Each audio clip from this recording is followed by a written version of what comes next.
They laughed at the janitor's car. They had no idea it was worth $2 billion. On a cold November morning, Lucas Reed pulled into the executive parking lot in a rusted 1967 Mustang that looked like it belonged in a scrapyard. When the CEO and her investors stepped out of their luxury vehicles, the mockery was instant and loud. They called it junk. They called him invisible. What they didn't know was that beneath that peeling paint and dented hood lived an engine that would shatter everything they thought they understood about power, innovation, and the cost of underestimating a quiet man who had already lost too much to care about their opinions.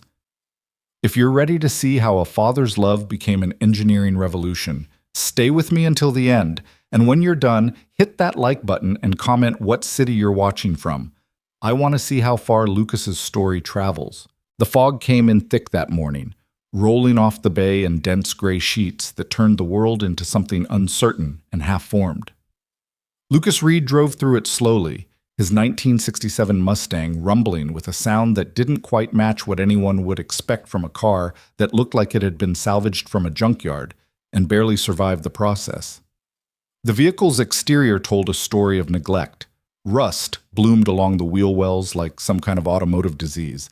The paint had faded and peeled until the original color was anyone's guess, and one headlight sat slightly crooked, giving the car a lopsided, almost apologetic appearance. But Lucas wasn't apologetic. Not about the car, anyway. He pulled into the parking lot of Meridian Technologies just before 6 in the morning, the way he had every weekday for the past 3 years. The lot was still mostly empty at this hour, which was exactly how Lucas preferred it. Fewer people meant fewer questions, fewer sideways glances, fewer moments where he had to feel the weight of other people's assumptions about who he was and what his life had become. He parked in his usual spot, far corner, away from the executive spaces near the entrance, and cut the engine. In the sudden silence, he could hear his own breathing, steady and even. Through the windshield, the Meridian building rose up through the fog like something from another world, all glass and steel in sharp angles that seemed designed to intimidate. Lucas had spent 3 years mopping those floors, emptying those trash cans, wiping down those pristine surfaces that important people touched without ever really seeing. His phone buzzed in the cup holder. Lucas picked it up and saw the reminder he'd set for himself the night before. Evans Science Fair, 3 p.m. Don't forget. The message came with a photo his son had attached weeks ago when they'd first started working on the project together. Evan, 12 years old and still wearing that gap-toothed smile that made Lucas's chest hurt, with something that felt like love and fear mixed together in equal measure. The boy stood next to his model of a hybrid propulsion system, the kind of thing most kids his age wouldn't even understand, let alone attempt to build. But Evan wasn't most kids. He had his father's mind, that same relentless curiosity that had once driven Lucas to fill notebooks with equations and sketches that mapped out futures he'd never get to see. Lucas saved the photo and pocketed the phone. He checked his watch, 6:15. His shift didn't officially start until 7, but he always came early. It gave him time to think, to prepare himself for the particular kind of invisibility his job required. Being a janitor meant being part of the infrastructure, like the plumbing or the electrical systems. Necessary, but unnoticed. Present, but unseen. He grabbed his lunch bag from the passenger seat, a sandwich Evan had made for him the night before. The bread cut slightly uneven, too much mustard, made with the kind of earnest care that 12-year-old boys bring to tasks they think will make their fathers proud. Lucas had watched him make it, had seen the concentration on Evan's face as he'd carefully wrapped it in aluminum foil, and hadn't said a word about the mustard. The morning air hit him when he opened the door, cold and damp, and carrying the salt smell of the ocean that was somewhere beyond the fog. Lucas pulled his jacket tighter. A canvas work coat that had seen better years, patched at the elbows, collar frayed, and started toward the employee entrance at the back of the building. He'd taken maybe 10 steps when he heard the sound of engines, multiple engines, expensive engines that purred instead of rumbled. Lucas stopped and turned. Through the fog, headlights appeared like searching eyes. A convoy of vehicles emerged into the parking lot, a black Mercedes S-Class leading the way, followed by 2 Range Rovers and a Tesla that moved with the silent menace of something designed to make other cars feel inadequate. They swept past Lucas's Mustang, and he watched as all 4 vehicles slowed simultaneously as if pulled by the same invisible string. The Mercedes stopped first, right beside his car. The driver's side door opened and a woman stepped out, and Lucas recognized her immediately, even through the fog. Victoria Chen, CEO of Meridian Technologies, 46 years old and dressed in a charcoal suit that probably cost more than Lucas made in 3 months. She was looking at his Mustang with an expression Lucas had seen before, many times, that particular combination of amusement and disdain that successful people reserved for things they considered beneath them. The Range Rovers disgorged their passengers next. 4 men in expensive suits, investors probably, the kind of people who moved through the world with the confidence of those who'd never had to choose between paying rent and fixing a broken water heater. They gathered around Victoria, and Lucas could see their mouths moving, could imagine the conversation even if he couldn't hear it yet. Then Victoria's voice carried across the parking lot, sharp and clear, despite the muffling effect of the fog. "Good God, whose car is that? It looks like it should be in a salvage yard." The investors laughed. The sound cut through the morning silence like breaking glass. Lucas felt something tighten in his chest, but he didn't move. He'd learned a long time ago that the best response to mockery was no response at all. Invisibility had its advantages. He shifted his lunch bag to his other hand and started to turn away, to disappear like he was supposed to. "I'm serious," Victoria continued, walking closer to the Mustang now, the investors trailing behind her like pilot fish following a shark. "This is executive parking. Someone needs to tell maintenance to have this thing towed. It's an eyesore. We have potential partners visiting today, and I will not have them thinking we're the kind of company that tolerates this level of—" She stopped mid-sentence. Lucas had turned back around, and she'd finally noticed him standing there, 30 feet away, holding his lunch bag and wearing his janitor's jacket with his name stitched over the pocket. For a moment, Victoria's face went blank. Then understanding arrived, and with it something that might have been embarrassment if she'd been the type of person who embarrassed easily, which she wasn't. "Oh," she said. "Lucas, this is your vehicle?" Lucas nodded once. He didn't trust himself to speak yet. The tightness in his chest had spread to his throat. One of the investors, a man in his 50s with silver hair and a tan that spoke of golf courses and beach houses, let out a low whistle. "You actually drive this thing? How does it even run?" "Barely, I'd imagine," another investor chimed in, a younger man with wire-rimmed glasses and the kind of smile that never reached his eyes. "What is it, a 67? 68? Must be held together with duct tape and prayer." More laughter. Victoria didn't laugh, but she didn't stop them either. She just stood there, looking at Lucas with an expression that managed to be both apologetic and condescending at the same time, as if she was sorry he had to hear this, but also understood why it needed to be said. "Lucas," she said, her voice taking on that particular tone people used when they were about to deliver criticism disguised as concern. "I'm going to be direct with you.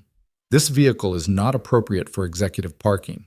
I know you come in early, and I appreciate your work ethic, but we need to maintain a certain standard of presentation here. There are staff lots in the back where this would be more suitable." Lucas finally found his voice. It came out quieter than he'd intended, but steady. "This isn't executive parking. It's the far corner. I park here every day." "Yes, but it's visible from the entrance," Victoria countered. "And as I said, we have important meetings today. Presentation matters in this industry."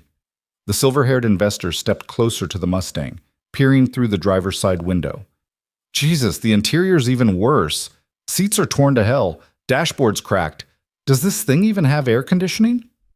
"Probably runs on sheer stubbornness," the younger investor added, and they all laughed again except Victoria, who was still watching Lucas with that same mixed expression. Lucas felt his phone buzz in his pocket. Another reminder, probably. Evan's science fair. 3 p.m. The boy would be waiting for him, would want to show off everything they'd worked on together, would look for his father in the crowd with that smile that made every sacrifice worth it. "I'll move it," Lucas said quietly. "I'm sorry for the inconvenience." He started toward the Mustang, but Victoria held up a hand. "Wait, before you go, I actually wanted to speak with you about something else. We're having a company event next month, a tech showcase for investors. We'll need extra coverage from the custodial staff. I know it's outside your normal hours, but there would be overtime pay. Are you interested?" Lucas stopped. He looked at Victoria, then at the investors who were still smirking at his car, then back at Victoria. "I'll need to check my son's schedule first," he said. Victoria's eyebrows rose slightly. "Your son's schedule? Lucas, this is a significant opportunity. We're talking about time and a half, potentially more if we need weekend coverage. Surely your son can manage one evening without you." Something hot flickered in Lucas's chest, but he kept his voice level. "I'm a single parent, Ms. Chen. My son comes first. I'll let you know after I've checked with him." For just a moment, something shifted in Victoria's expression, a flash of what might have been respect or surprise, or possibly just recalculation as she reassessed the man standing in front of her.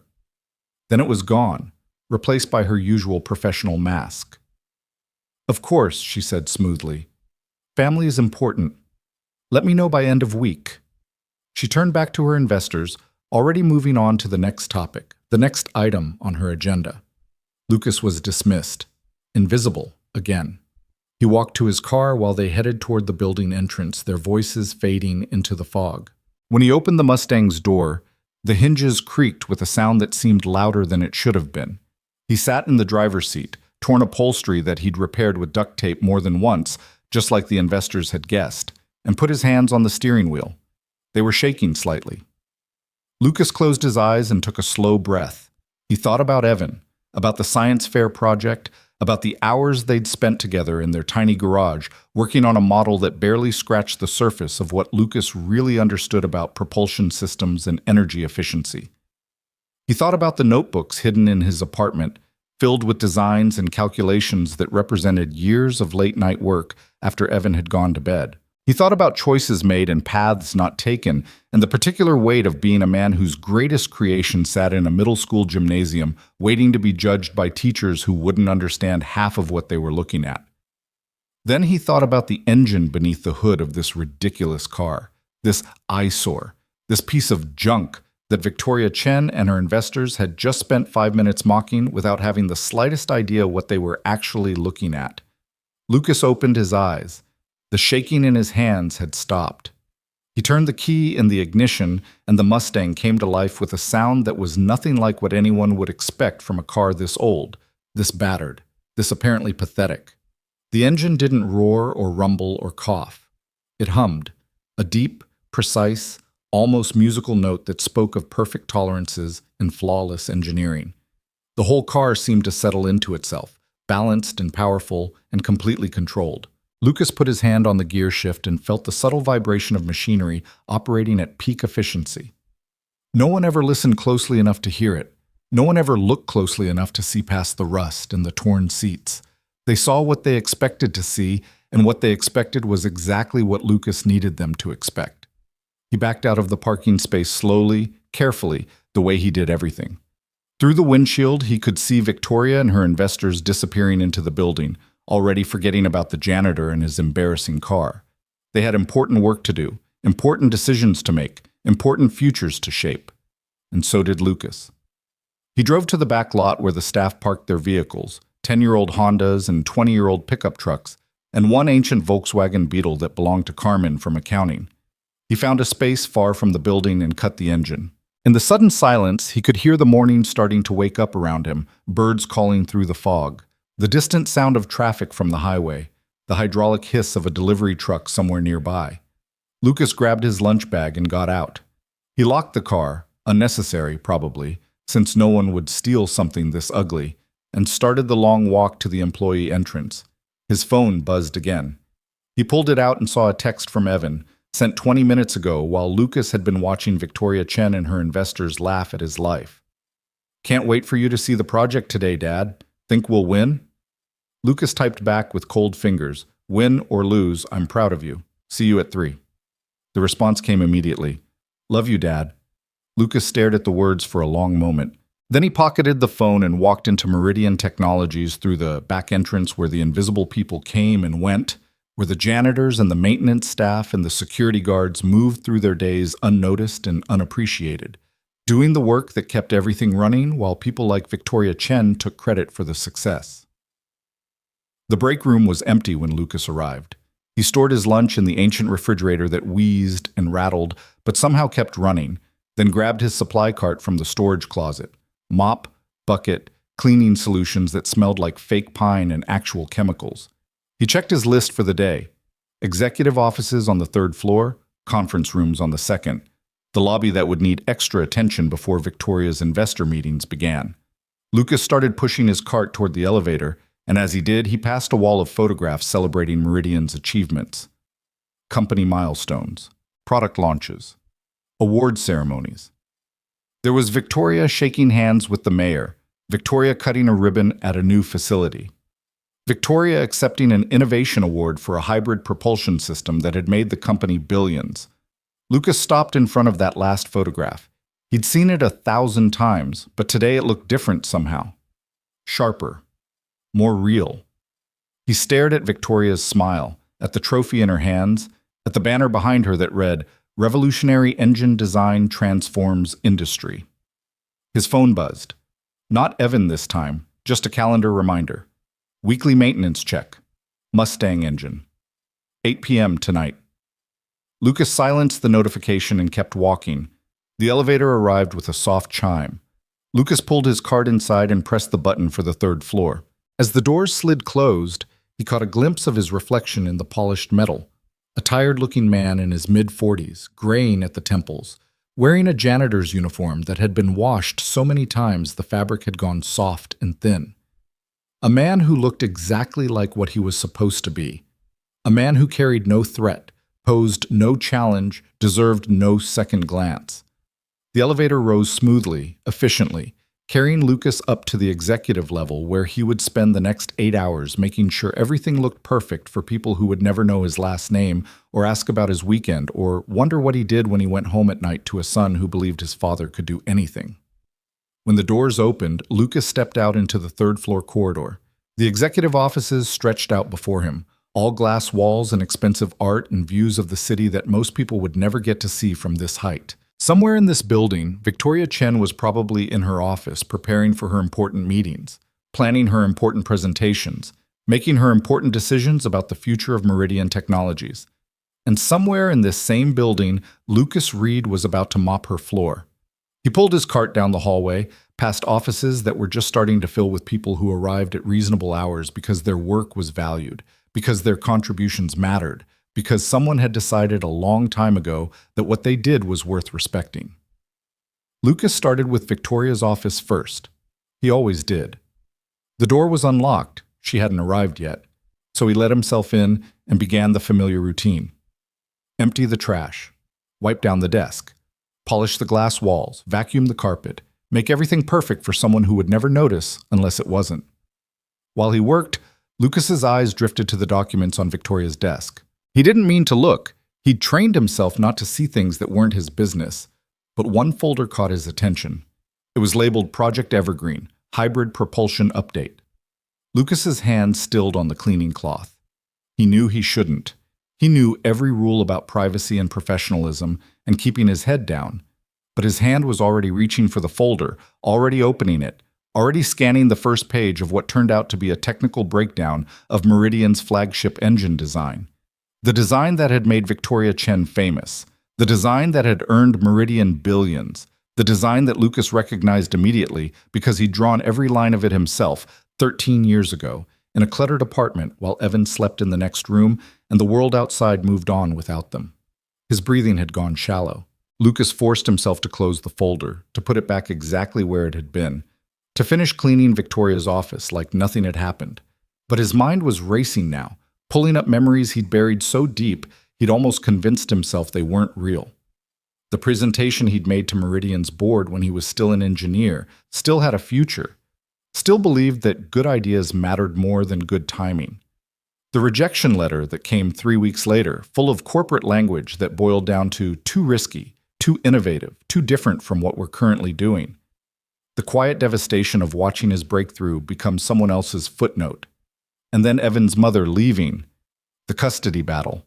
The choice between fighting for a career that had already rejected him or fighting for his son who needed him. Lucas had chosen Evan. He'd always choose Evan. But the cost of that choice was working here, in this building, cleaning the office of a woman who'd stolen his life's work and built an empire on it while he pushed a mop. Lucas finished Victoria's office and moved to the next one.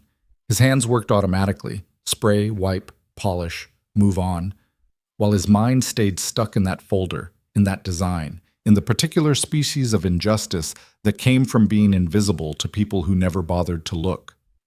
The morning passed. The executive offices filled with people who nodded at Lucas without seeing him. He cleaned their spaces, made them comfortable, ensured their environment reflected their importance. And with every office, every desk, every polished surface, Lucas felt something building in his chest that he'd kept carefully controlled for 3 years. Not anger. Anger was too hot, too loud, too likely to make him do something stupid that would cost him this job, and the health insurance it provided, and the steady paycheck that kept Evan fed and housed and safe. This was colder, quieter, more patient. At noon, Lucas took his lunch break in the employee break room. He sat at a table by himself. Most of the custodial staff ate in shifts, so he was alone, and unwrapped the sandwich Evan had made. Too much mustard, just like he'd known there would be. Lucas ate it anyway, every bite, tasting his son's love more than the bread or the turkey or the mustard. His phone buzzed. A text from Evan's school. Reminder, science fair begins at 2 p.m. Students should arrive by 1:30 for setup. Lucas checked his watch, 12:15. His shift ended at 2:30, but he could probably leave early. He'd just need to clear it with his supervisor, and she was usually reasonable about things like this. He typed out a quick text to her, asking if he could clock out at 1 to make his son's science fair. The response came back in less than a minute. Should be fine. Finish the 3rd floor, and you're good to go. Lucas allowed himself a small moment of relief. He would make it. He would see Evan's presentation. He would be there in the crowd when his son looked for him, would see the pride on that 12-year-old face, would do the one thing that mattered more than anything else: show up for his child. He finished his sandwich and threw away the wrapper. As he stood to head back to work, his phone rang. Unknown number. Lucas almost didn't answer, but something made him pick up. Hello? Is this Lucas Reed? A man's voice, professional, unfamiliar. Yes. Who's this? My name is David Chang. I'm a patent attorney with Morrison & Associates. I'm calling because one of my clients believes there may be prior art related to a hybrid propulsion patent currently held by Meridian Technologies. Your name came up in some old technical forums as someone who worked on similar designs. I was hoping we could talk. Lucas's hand tightened on the phone. The break room suddenly felt smaller, closer, as if the walls were moving in. I don't know what you're talking about, Lucas said carefully. Mr. Reed, I've reviewed the patent in question and compared it to some design concepts that were posted under your name in 2012. The similarities are significant enough that my client believes there may be grounds for a challenge. I'm not looking to cause you any trouble.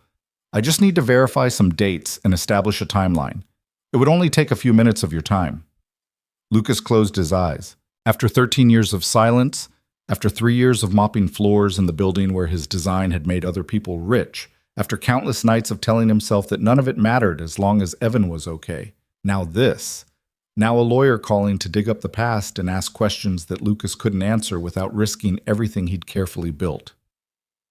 I can't help you, Lucas said quietly. I'm sorry. Mr. Reed, if what I suspect is true, you could be entitled to... I said I can't help you. Please don't call this number again.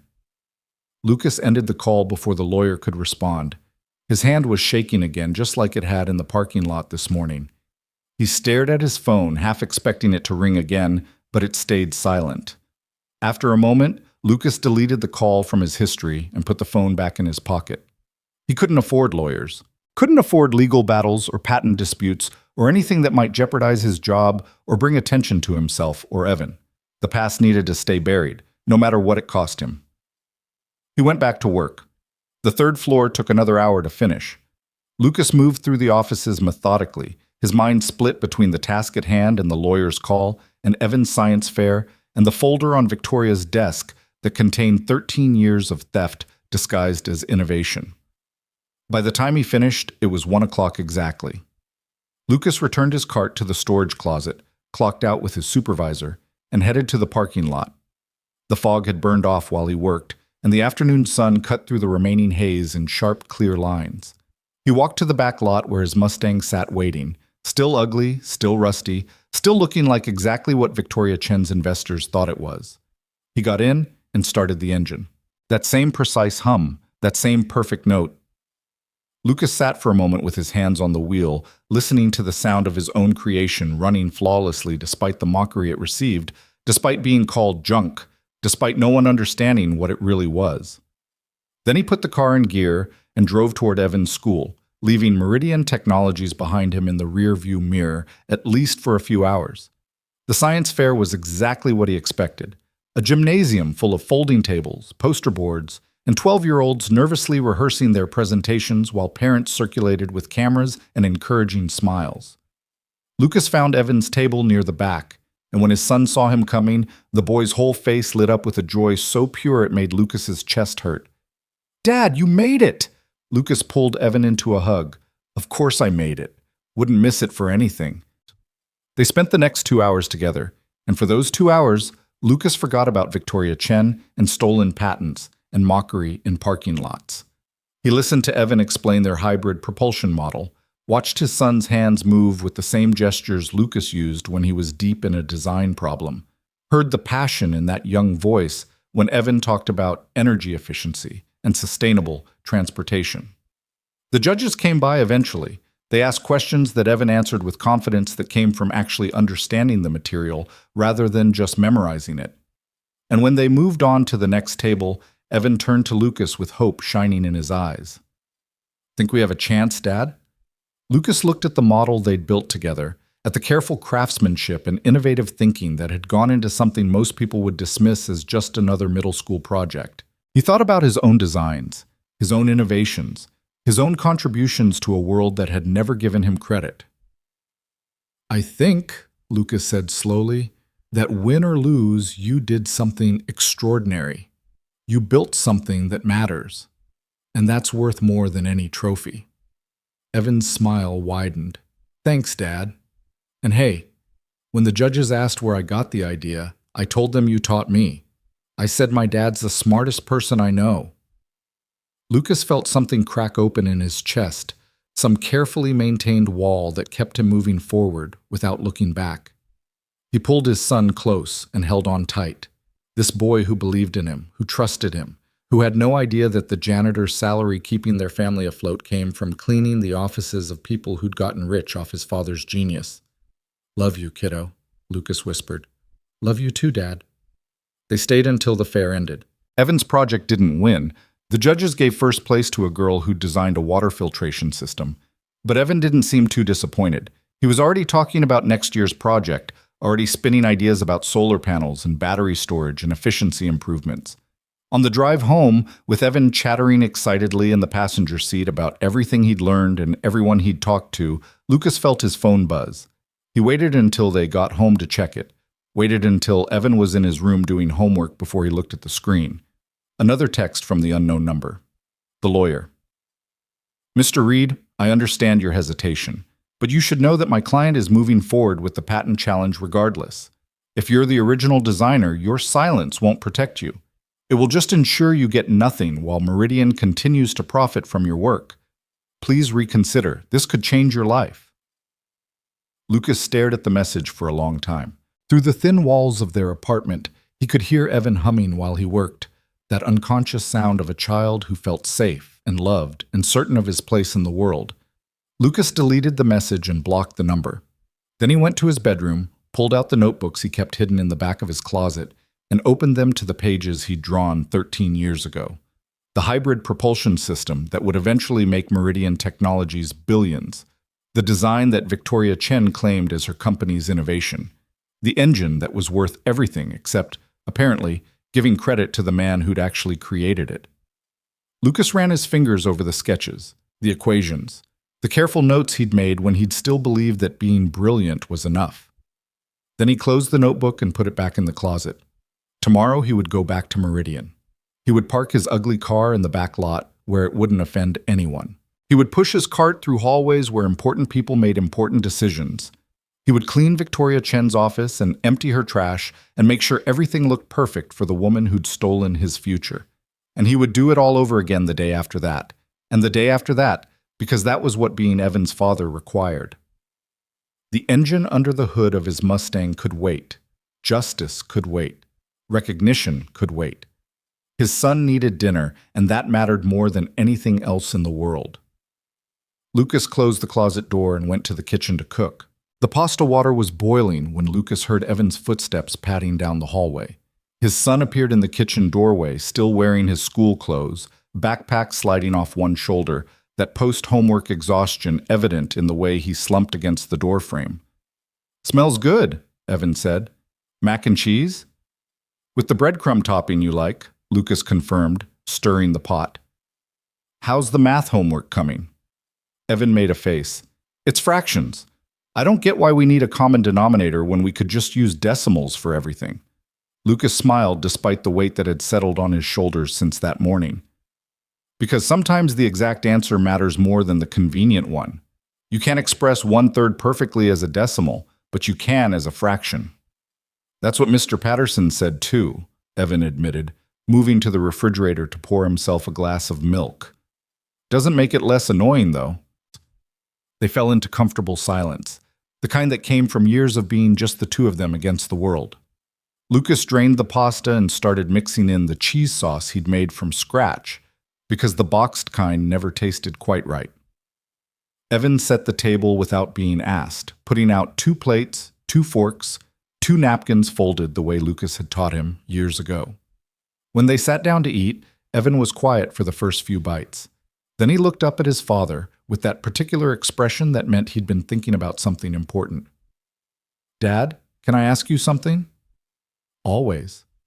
"Why did you stop being an engineer?" Lucas's fork stopped halfway to his mouth. It wasn't the first time Evan had asked variations of this question, but usually the boy phrased it differently, more carefully. This directness caught Lucas off guard. "You know why," Lucas said slowly. "When your mom left, I had to make choices about what mattered most. You mattered most. But you could have been both, right? An engineer and my dad." Lucas set down his fork. "It's complicated, kiddo. The kind of engineering work I was doing required a lot of hours, a lot of travel. I couldn't be the parent you needed and maintain that career at the same time." Evan pushed mac and cheese around his plate. "Some of the kids at school, their parents are doctors and lawyers and stuff. They manage.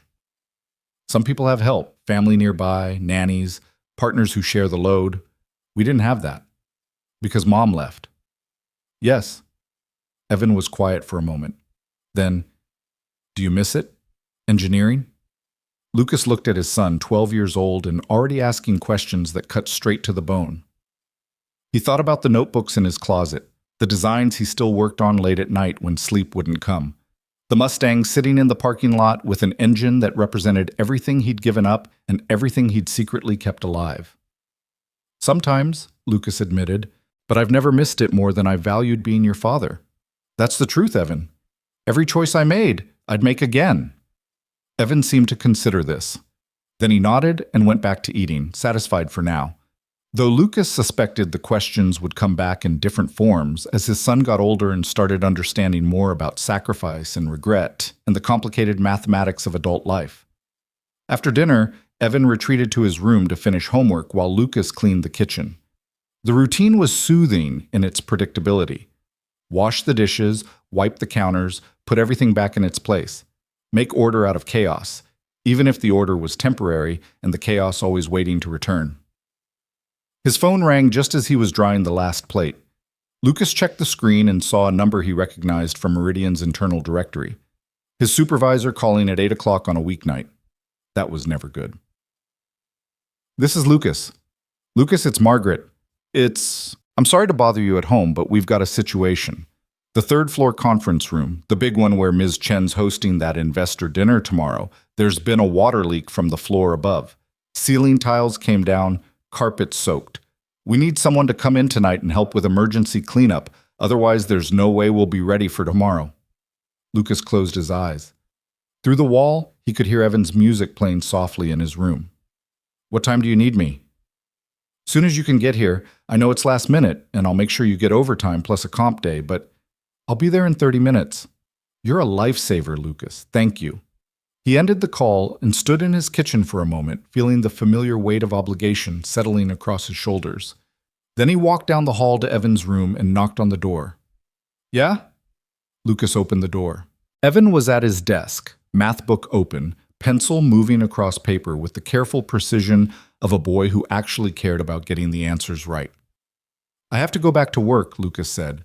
"Emergency cleanup. I shouldn't be more than a few hours." Evan's face fell slightly, but he nodded. "Okay, I'll be fine. Homework done by 9, lights out by 9:30. You know the rules." "I know, Dad. I'm 12, not 6. Lucas smiled.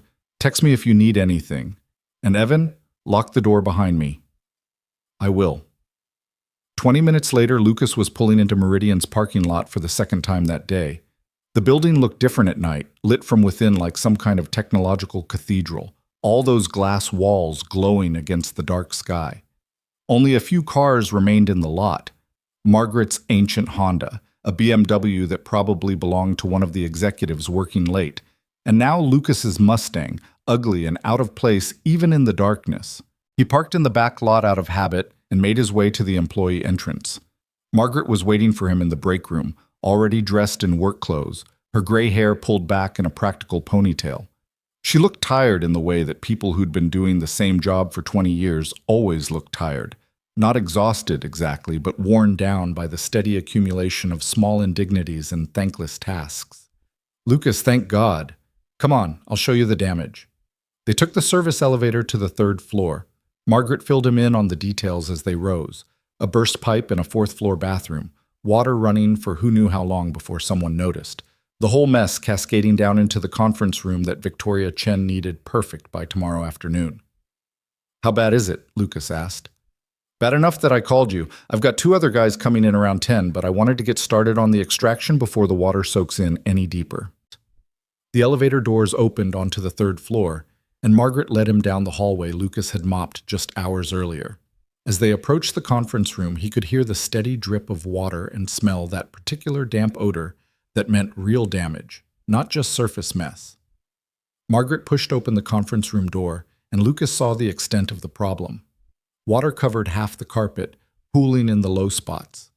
3 ceiling tiles had collapsed completely, leaving gaping holes that still dripped steadily. The long conference table had been moved to one side, but water had gotten underneath it, warping the expensive wood veneer on the base. "Jesus," Lucas muttered. "Yeah, we've got the water shut off upstairs, but this is going to take most of the night to clean up properly. Think we can do it?" Lucas was already mentally calculating the work. Extract the water first, pull up the damaged carpet, dry out the subfloor, patch the ceiling, replace the tiles. 6 hours minimum. Maybe 8. "We can do it," he said, "but it's going to be close." They got to work. Lucas had done emergency cleanups before, but this one felt different somehow. Maybe it was the late hour, or the pressure of knowing that Victoria Chen's important investor dinner depended on his ability to make this disaster disappear, or just the accumulated weight of the entire day pressing down on him. Whatever it was, he felt it in his shoulders as he dragged the industrial water extractor across the soaked carpet, in his knees as he knelt to pull up damaged sections, in his back as he carried bucket after bucket of dirty water to dump in the service sink.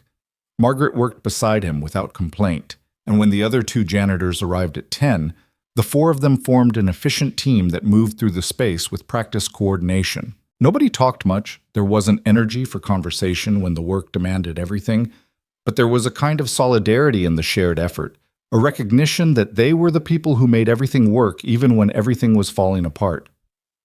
Around midnight, Margaret sent the other 2 janitors home.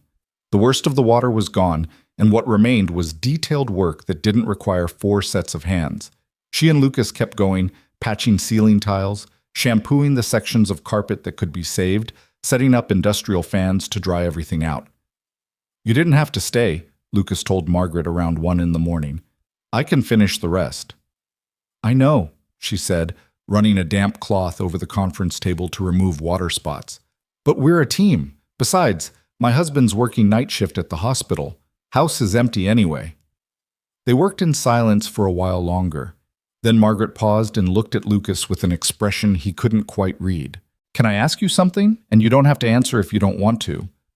Lucas set down the ceiling tile he'd been installing. Okay. What's a guy like you doing pushing a mop? You're overqualified for this work by a mile. I've seen how you handle the equipment, how you think through problems. You've got an engineering mind, Lucas. So what happened? Lucas was quiet for a moment.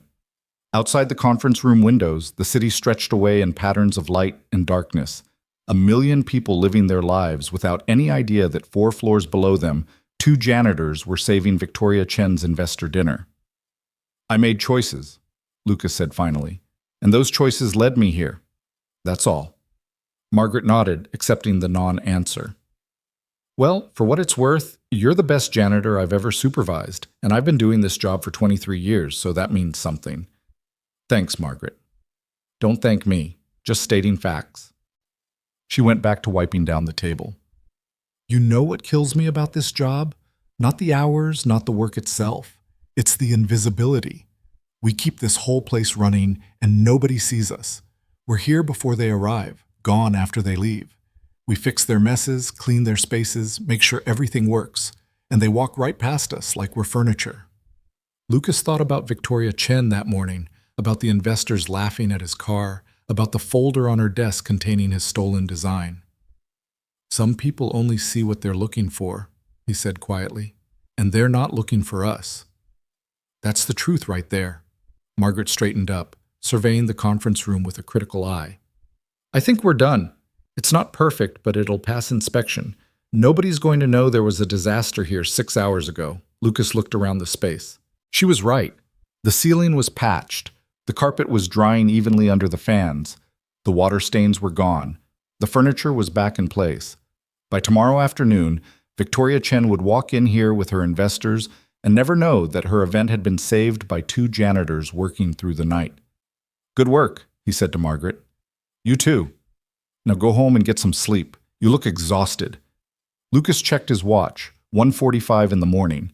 Evan would be asleep, and Lucas would need to be back here in less than 5 hours for his regular shift. He gathered his tools and headed for the elevator. The building was completely silent now, all the important people long gone. Just the hum of the HVAC system and the soft whir of computers that never fully shut down. Lucas rode down to the ground floor alone, his reflection staring back at him from the polished elevator walls. A tired man in his 40s wearing clothes that smelled like damp carpet and cleaning solution. The parking lot was almost empty when he emerged, just his Mustang sitting under a streetlight, patient and ugly and waiting.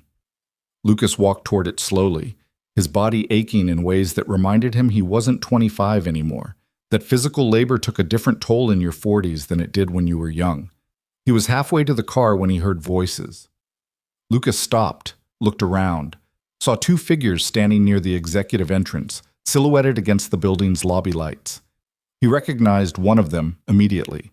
Victoria Chen's distinctive posture, the way she stood with her weight slightly forward, like she was always about to walk into the next challenge. The other person was taller, male, wearing what looked like an expensive suit even at this distance. Their voices carried across the empty lot, and Lucas couldn't help but hear them, even though he knew he shouldn't listen. The numbers are solid, Victoria.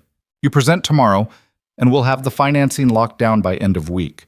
This propulsion system is going to make Meridian the leader in sustainable transportation for the next decade.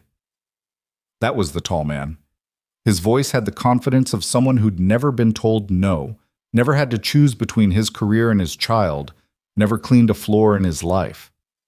I know the numbers are solid, Victoria replied.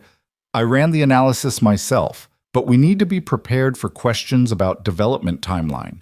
Some of these investors are going to want to know why it took us 8 years to bring this to market after the initial patent. Tell them what you always tell them. Perfection takes time. You built something revolutionary, Victoria. Own it. Lucas felt his hands clench. He forced them to relax. You're right, Victoria said. This is my design. I know it inside and out. I can handle any questions they throw at me. The tall man laughed. That's the CEO I know. Confident, brilliant, unstoppable. Come on, let me buy you a drink. We should celebrate before the big presentation. Their voices faded as they walked toward the parking lot where the BMW sat waiting. Lucas watched them go, watched Victoria Chen climb into the passenger seat without a backward glance at the building where two janitors had just saved her investor dinner, where a man whose design she'd stolen was standing in the shadows feeling something cold and hard crystallize in his chest. The BMW's engine purred to life. Smooth, quiet, expensive. It pulled out of the lot and disappeared into the night, leaving Lucas alone with his thoughts and his battered Mustang and the particular kind of rage that came from being invisible to people who owed you everything. He got into his car and sat there for a long moment without starting the engine. Then he pulled out his phone and did something he told himself he wouldn't do. He unblocked the lawyer's number and typed out a text message. "We should talk, but not on the phone. Meet me somewhere private." The response came back almost immediately, despite the late hour. "Tomorrow, 6 p.m. Perkins Coffee on 4th Street. I'll be in the back booth." Lucas stared at the message. Then he deleted the entire conversation again and sat in the darkness of his car, trying to figure out if he'd just made a terrible mistake or the first smart decision in 13 years. Finally, he started the engine. That perfect hum filled the car, and Lucas put his hand on the gear shift and felt the subtle vibration of machinery that represented everything he'd lost and everything he still was, underneath the janitor's uniform, and the invisibility and the choices that had brought him to this moment. He drove home through empty streets, past closed businesses and dark houses where normal people were sleeping normal hours. When he parked in front of his apartment building, he sat for another moment before going inside. Checked his phone one more time, saw a text from Evan, sent at 9:30 exactly. "Homework done. Lights out. Love you, Dad." Lucas closed his eyes and felt the cold, hard thing in his chest soften slightly. Not disappear, it was too late for that, but soften enough that he could breathe around it. He went inside, checked on Evan, asleep in his bed, one arm thrown over his head the way he'd slept since he was a baby, and then went to his own room. Instead of sleeping, he pulled out the notebooks from his closet and opened them to the pages he'd drawn 13 years ago. The hybrid propulsion system that Victoria Chen called her design. The engine that was about to make Meridian billions more. The innovation that Lucas had created and lost and then rebuilt in secret in the Mustang that everyone mocked. He stared at his own handwriting, his own calculations, his own genius that the world had decided wasn't worth recognizing. Then Lucas turned to a blank page and started sketching something new. Not because he needed to prove anything, not because he wanted revenge, but because creation was who he was, underneath everything else, and that was something Victoria Chen could never steal no matter how many patents she filed or presentations she gave. Lucas worked until dawn, filling pages with designs that would never make him rich, solving problems that no one had asked him to solve, being the engineer he'd always been, even when the world had decided he was just a janitor. When his alarm went off at 5:30, he closed the notebook and put it back in the closet. Then he showered, dressed in his work clothes, and made breakfast for Evan, who stumbled into the kitchen looking sleepy and young and completely unaware that his father had just spent the night deciding whether to burn down the careful life they'd built. "You look tired, Dad," Evan observed, pouring cereal into a bowl. "Late night at work," Lucas said. "Water leak. Had to do emergency cleanup." "Did you fix it?" "Yeah, we fixed it." "Of course you did." Evan said it with complete certainty, the way children talked about their parents before the world taught them that adults were fallible. "You can fix anything." Lucas felt something crack in his chest again, that same feeling he'd had at the science fair. He walked over and ruffled Evan's hair, and his son squirmed away with a laugh. "Finish your breakfast. You're going to be late." An hour later, Lucas was pulling into Meridian's parking lot for what felt like the 100th time. He parked in his usual spot in the back, far from the executive spaces, and sat for a moment looking at the building where Victoria Chen would soon arrive to prepare for her presentation. The presentation about her revolutionary design, her innovation, her genius. Lucas's phone buzzed, a text from the lawyer. "Still on for 6 p.m.? Lucas stared at the message. Thought about Evan, about their quiet life, about the safety of invisibility and the danger of being seen. Thought about justice and whether it was worth the risk. Thought about 13 years of silence and what it had cost him and whether the bill was finally coming due. He typed back, "Yes." Then he got out of his car and walked into Meridian Technologies, where he would spend the next 8 hours being invisible to people who would never know his name, never recognize his contribution, never understand what it meant to sacrifice everything and still keep creating because that was who you were at your core. But tonight, at 6 o'clock, in a coffee shop on 4th Street, Lucas Reed was going to start being seen again. And once that happened, there would be no going back to the careful invisibility that had kept him and Evan safe for 3 years. Lucas pushed through the employee entrance and headed for the supply closet to get his cart. Margaret was already there, looking almost as tired as Lucas felt. "Morning," she said. "Thanks again for last night. I put in the overtime and comp day. You earned it." "Thanks, Margaret." "Conference room looks perfect, by the way. I checked first thing. You'd never know anything happened." "That's the job," Lucas said, "making problems disappear." Margaret looked at him with that same unreadable expression she'd worn last night. "You okay, Lucas? You seem different today." Lucas loaded cleaning supplies onto his cart. "Just tired. Long night." "Yeah, well, take it easy today if you can. You've earned a break." Lucas nodded and pushed his cart toward the elevator. As he rode up to the 3rd floor to begin his daily routine of making everything perfect for people who would never see him, he thought about the meeting tonight, about the lawyer who wanted to ask questions, about the patents and the theft, and the 13 years of silence that might finally be ending. The elevator doors opened, and Lucas stepped out into the familiar hallway. But nothing felt familiar anymore. Everything had changed, and there was no going back. The 3rd floor was already buzzing with activity when Lucas arrived. Executive assistants rushed past him carrying presentation materials. IT staff wrestled with projection equipment in the main conference room, and someone from catering was setting up coffee stations in the hallway. Victoria Chen's investor presentation was scheduled for 2 o'clock, and the entire floor hummed with the nervous energy of people whose jobs depended on everything going perfectly. Lucas moved through the chaos like a ghost, pushing his cart from office to office, emptying trash bins and wiping surfaces while conversations happened around him as if he wasn't there.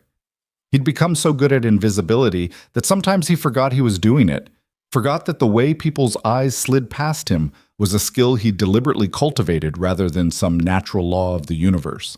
Around 10:30, he was cleaning the small break room near Victoria's office when he heard her voice, sharp with stress, cutting through the general commotion. "I don't care what the schedule says, Gerald. I need that updated market analysis in my hands in the next 20 minutes, or we're going into this presentation blind on the European projections."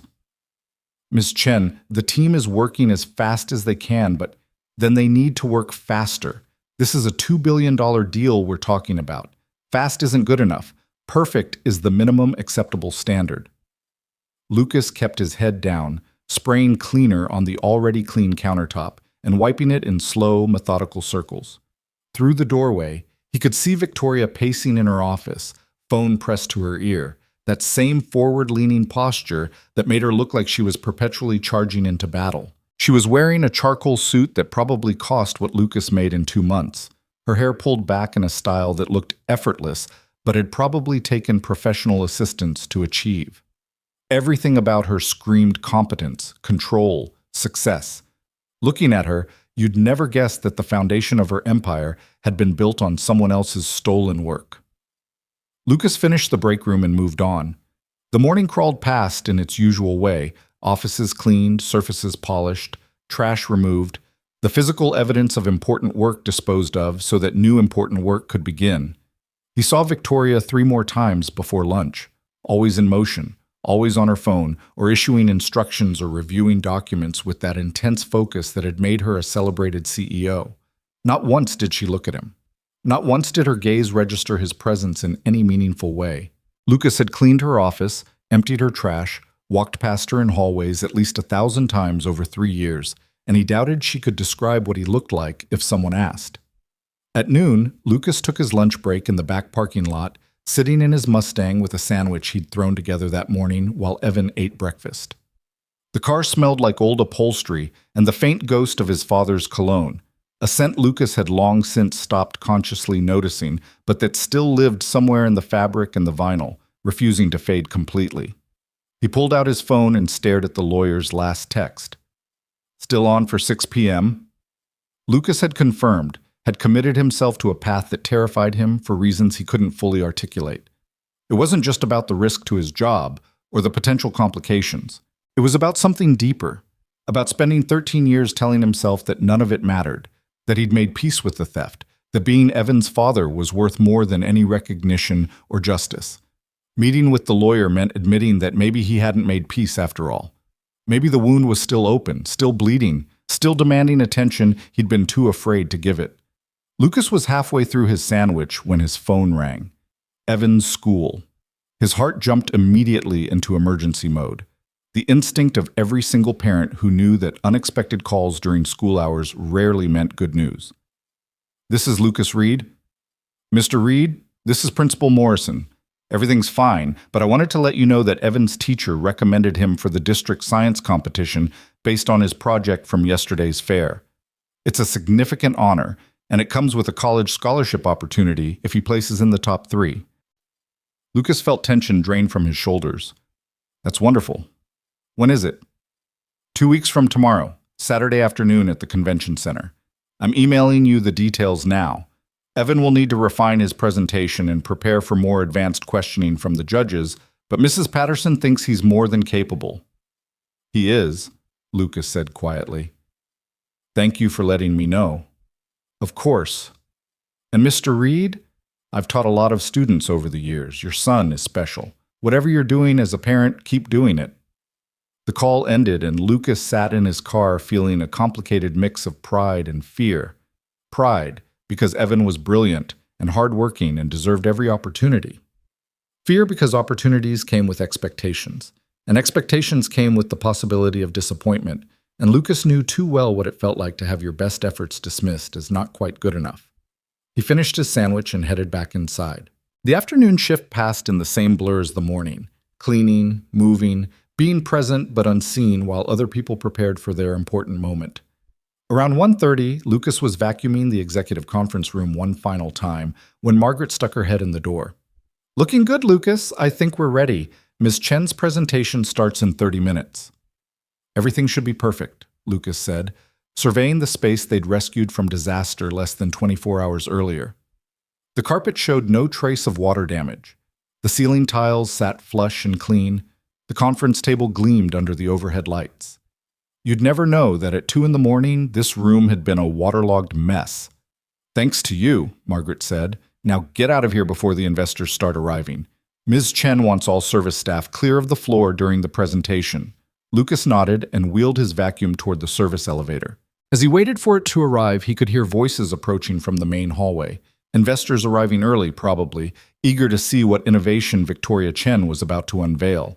He stepped into the elevator just as they rounded the corner, and the last thing he saw before the doors closed was Victoria herself, radiant and confident, greeting a group of men in expensive suits with the kind of warm professionalism that made people want to give her money. The elevator descended, and Lucas rode it all the way to the basement level where the custodial offices were located. He had 3 hours before his shift ended, 3 hours before he needed to leave for his meeting with the lawyer. He spent them doing inventory on cleaning supplies, restocking his cart for tomorrow, helping Margaret process a supply order, all the mundane tasks that kept the invisible machinery of the building running. At 4:30, he clocked out and headed for the parking lot. The executive level was still in session. He could see lights blazing in the conference room windows, could imagine Victoria Chen in there making her pitch, selling his innovation as her own, collecting praise and promises of billions of dollars based on work she'd stolen.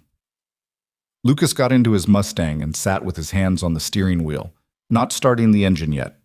He thought about driving away, about texting the lawyer that he'd changed his mind, about going home to Evan and pretending that everything was fine.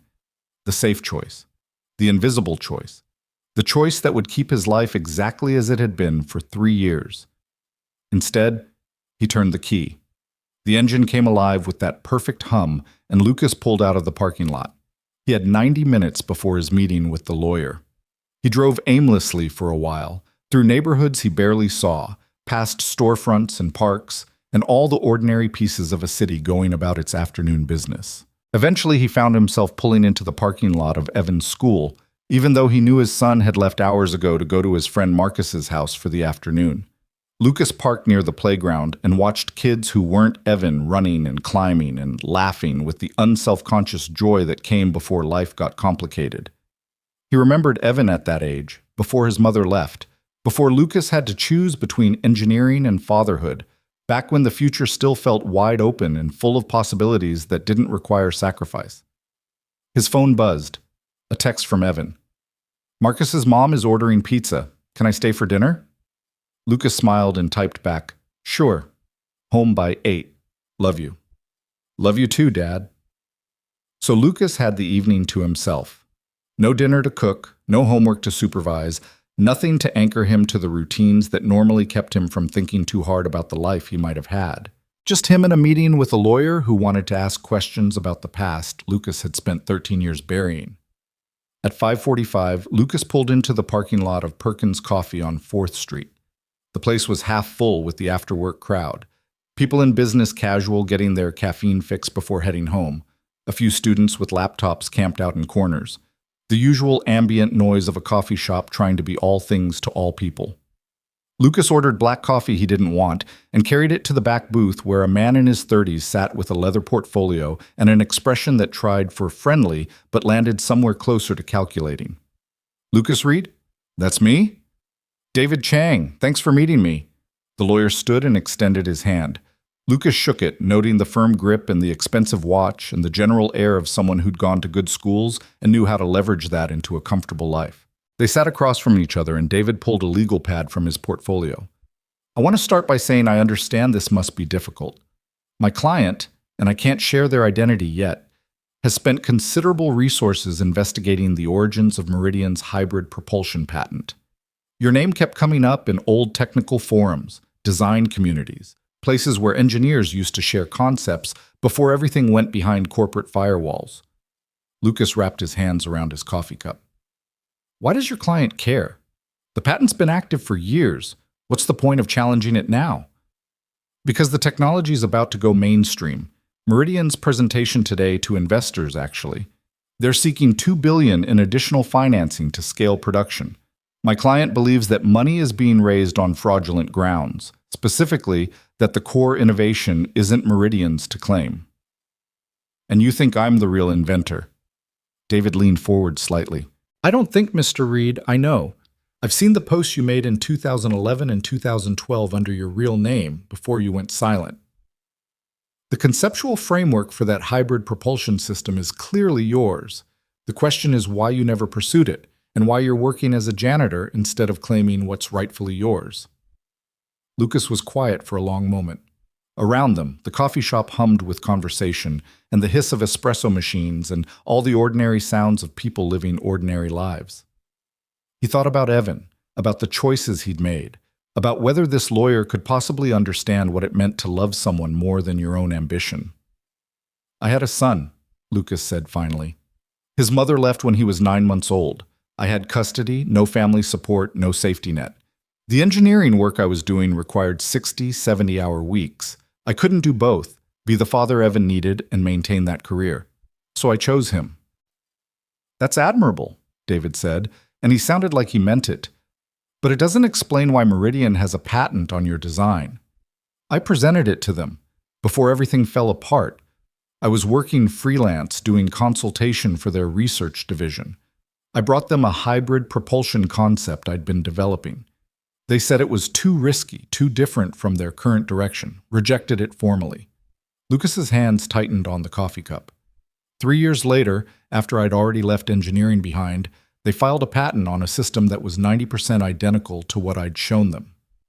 "Did you keep any documentation, emails, design files, anything that proves you presented it first?" "Some. Not much. When my life imploded, I wasn't thinking about protecting intellectual property. I was thinking about keeping my son fed and housed." David made notes on his legal pad. "What we need is clear proof that your design predates their patent application. The forum posts help, but they're not detailed enough. Do you have the original design files, notebooks, sketches with dates?" Lucas thought about the notebooks in his closet, filled with calculations and drawings from 13 years ago. "Yes. That could be huge, Mr. Reed. With proper documentation, we could challenge the patent, potentially invalidate it entirely. Meridian would owe you not just credit, but a significant portion of the billions they've made off your work. And what would your client get out of this?" David smiled slightly. My client has a competing technology they've been trying to bring to market. Meridian's patent has blocked them at every turn. If we invalidate it, they can move forward with their own innovation. It's business, Mr. Reed. Everyone gets what they need. Except Meridian. Meridian stole your work. Why do you care what happens to them? Lucas looked down at his coffee. Because I work there. Because challenging the patent means exposing myself, and that means losing my job, my health insurance, the stability my son depends on. You're asking me to risk everything on the chance that justice might actually matter in a system designed to protect people like Victoria Chen. Victoria Chen stole from you, David said quietly. She built an empire on your genius and left you to push a mop. Don't you want her to face consequences for that? Lucas did want that. Had wanted it for 3 years while he cleaned her office and emptied her trash and watched her collect awards for innovation she'd stolen. But wanting justice and risking Evan's security were two different calculations entirely. What happens if we lose? Lucas asked. Honestly, Meridian would likely sue you for defamation, corporate espionage, whatever their lawyers could make stick. You'd be unemployable in any technical field. It would be ugly. And if we win, you get credit, money, the recognition you deserve. Your son gets to see that hard work and brilliance actually matter, that theft doesn't always win. David paused. Look, I can't promise this will be easy. Patent challenges are expensive and complicated, but you have something most people in your position don't have, proof. And that matters. Lucas sat with that for a moment. Then he asked the question that had been bothering him since David first called. Why me? If your client wants to challenge the patent, they could do it without me. Why track me down specifically? Because a human story matters more than technical arguments. Judges and juries connect with narratives.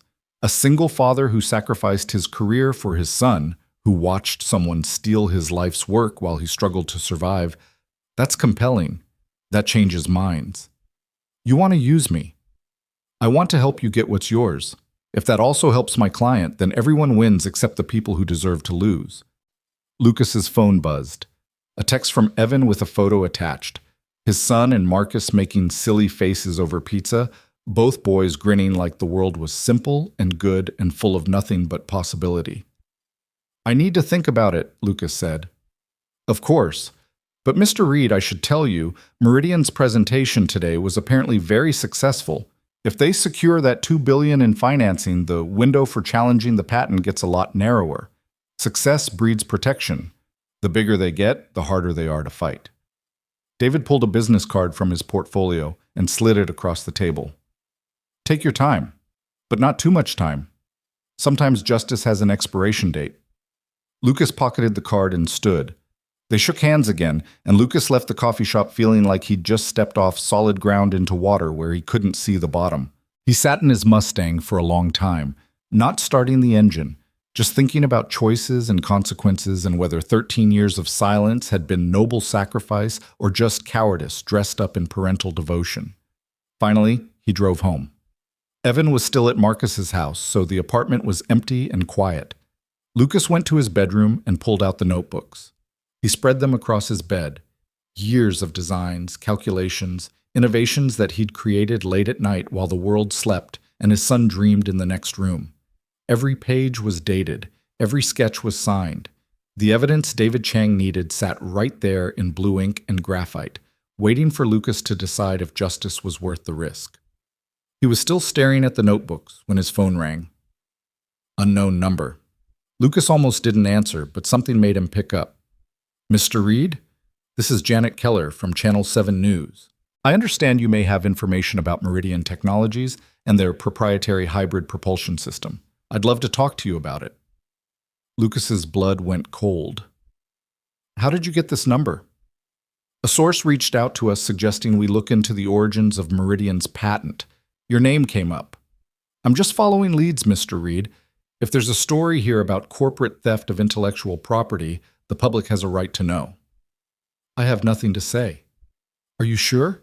Because if Meridian Technologies built their empire on stolen innovation, that's a major scandal. And if you're the person they stole from, Lucas ended the call and immediately blocked the number. His hands were shaking again. Someone was leaking his name to the press. David's client, probably, trying to force Lucas's hand by making the story public whether he cooperated or not. The phone rang again. Different number.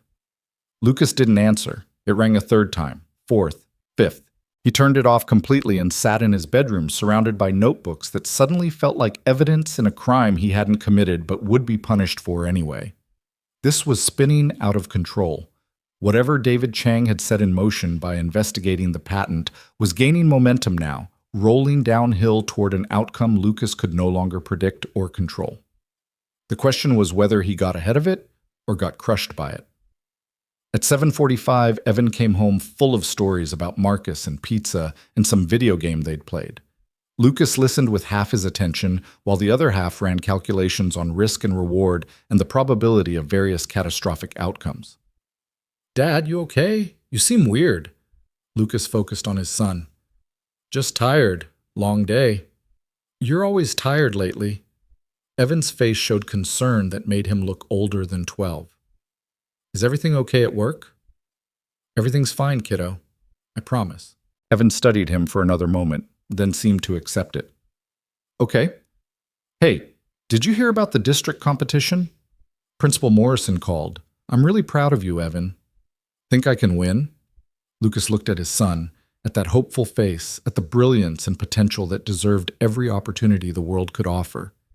"I think you can do anything you set your mind to." Evan grinned and went to his room to start on homework. Lucas cleaned up from dinner, though he hadn't eaten anything, and tried to figure out what to do next. The reporters would keep calling. David Chang would keep pushing. And somewhere in Meridian Technologies, Victoria Chen was probably celebrating a successful presentation, toasting to billions of dollars raised on innovation she'd stolen, completely unaware that the man who mopped her floor was about to decide whether to burn her empire down. Lucas's phone was still off.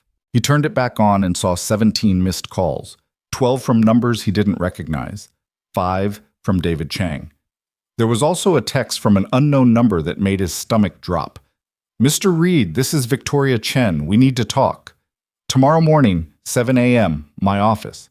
This is not a request." Lucas stared at the message. She knew.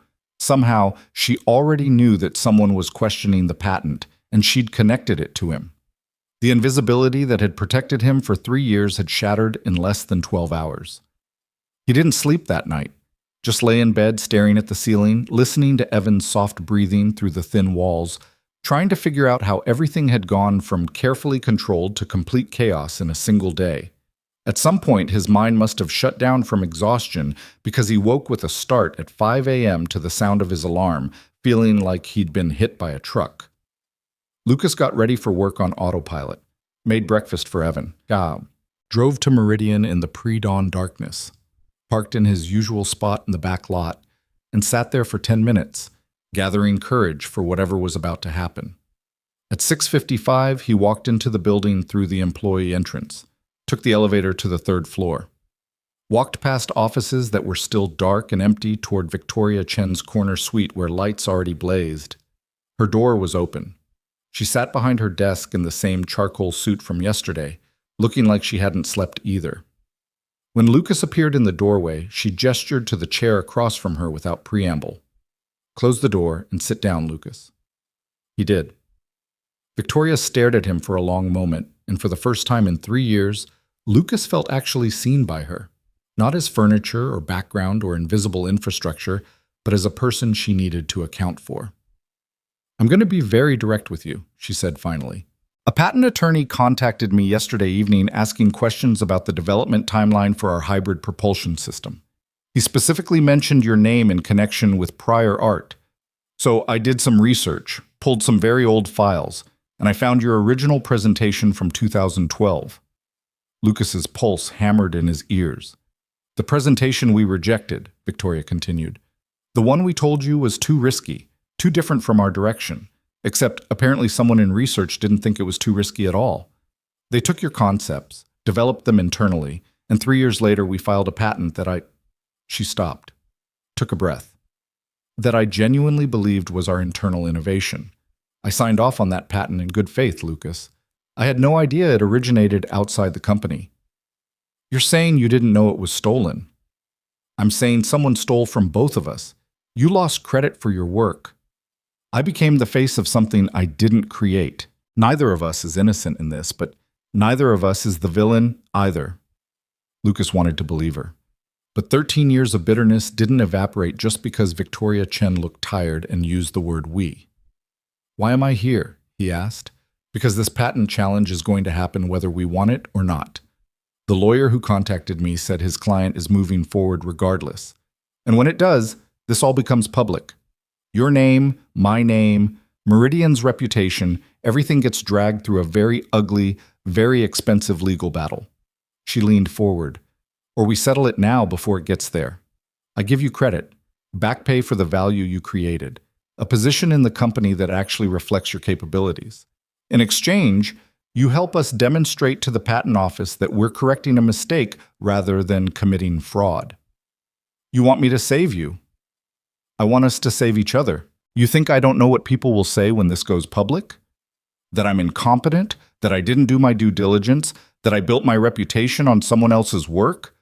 My career's over either way, Lucas, but I'd rather it end with me doing the right thing than with me fighting a legal battle I'm going to lose. Lucas studied her face, looking for deception and finding only exhaustion. Why should I believe you didn't know? Why shouldn't I think you're just trying to minimize damage now that you're caught? Because 3 years ago, I hired you. Victoria's voice was quiet now. I saw your resume when you applied for the custodial position. Former engineer, freelance work for tech companies, gap in employment explained as family obligations. I knew who you were, Lucas. I knew you'd worked with us before, and I hired you anyway because I thought you deserved a second chance, even if it wasn't in engineering. Lucas felt like the floor had shifted under him. You knew the whole time? I knew you were a capable engineer who'd fallen on hard times. I didn't connect you to the propulsion system because I'd never seen the original presentation. Different division, different team. But when that lawyer mentioned your name yesterday, I went digging, and I found everything. She opened a folder on her desk and turned it toward Lucas. Inside were copies of his presentation from 2012, the patent application from 2015, email chains showing how research staff had repurposed his concepts without attribution, without payment, without anything resembling proper credit. This is theft, Victoria said flatly. It happened on my watch, in my company, under my leadership. I take responsibility for that, and I want to make it right. Not because I'm afraid of the lawsuit, though I am, but because it's the right thing to do. Lucas stared at the documents. His own work, stolen and repackaged and sold as someone else's innovation. The evidence was damning, comprehensive, impossible to deny. And Victoria Chen, the woman he'd spent 3 years resenting, was handing it to him like a weapon she expected him to use. What exactly are you offering? Lucas asked. Full credit as the original designer, 15% equity in Meridian, retroactive to the patent filing. That's worth approximately $300 million at current valuation, and a position as chief engineer with complete creative control over propulsion development going forward. Lucas's mind couldn't process numbers that large. $300 million. Everything he and Evan would ever need, forever. College paid for, security guaranteed, a future so stable it almost didn't feel real. And what do you get? He asked. I get to keep my company. I get to tell our investors that we discovered an error and corrected it honorably. I get to sleep at night knowing I didn't spend the rest of my life profiting from someone else's stolen work. She paused. And maybe I get to stop being the person who only sees the janitor when he's about to sue her. Lucas sat back in his chair. Through Victoria's window, he could see the sunrise starting to paint the sky in shades of orange and pink. Somewhere out there, Evan was probably just waking up, getting ready for school, thinking about the district science competition and whether his dad would be proud of him no matter what happened. I need conditions, Lucas said. Name them. Family first schedule. I don't work weekends unless it's absolutely critical. I'm home for dinner every night. Evan comes first, always. Done. Creative control means creative control. I don't present designs to committees for approval. If you hire me to innovate, you let me innovate. Agreed. And one more thing. Every custodial staff member in this building gets a raise, 20% effective immediately. Because the people who keep this place running deserve better than minimum wage and invisibility. Victoria's lips quirked into something almost like a smile. You're negotiating for janitors when I'm offering you $300 million? Those janitors saved your investor presentation yesterday. Margaret and I worked until 2 in the morning cleaning up a water leak so your conference room would be perfect. Nobody thanked us. Nobody even noticed. That changes, or I walk away from all of it.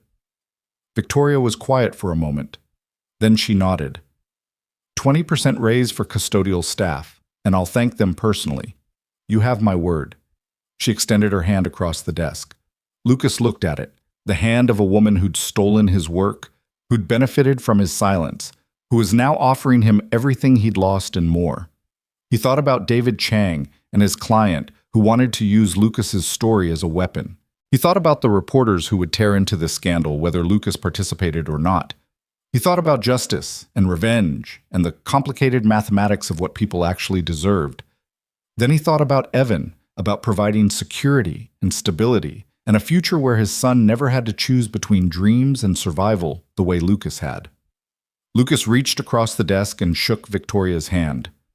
"We have a deal," he said. Victoria's shoulders sagged with relief. "Thank you. I'll have legal draw up the paperwork today. In the meantime, I want you to see something." She stood and walked to her window, gesturing for Lucas to join her. Together they looked down at the parking lot where his battered Mustang sat among the sleek executive vehicles, ugly and out of place, and somehow still there despite everything. "That's a 67, right?" Victoria asked. "67 Mustang, my father's car.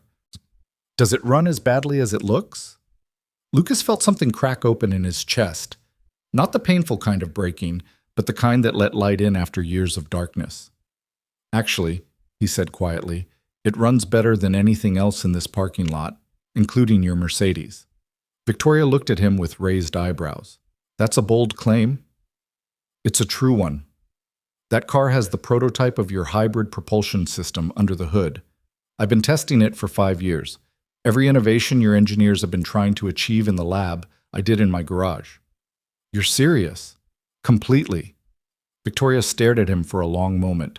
Then she smiled, a real smile this time, not the professional mask she wore for investors and employees.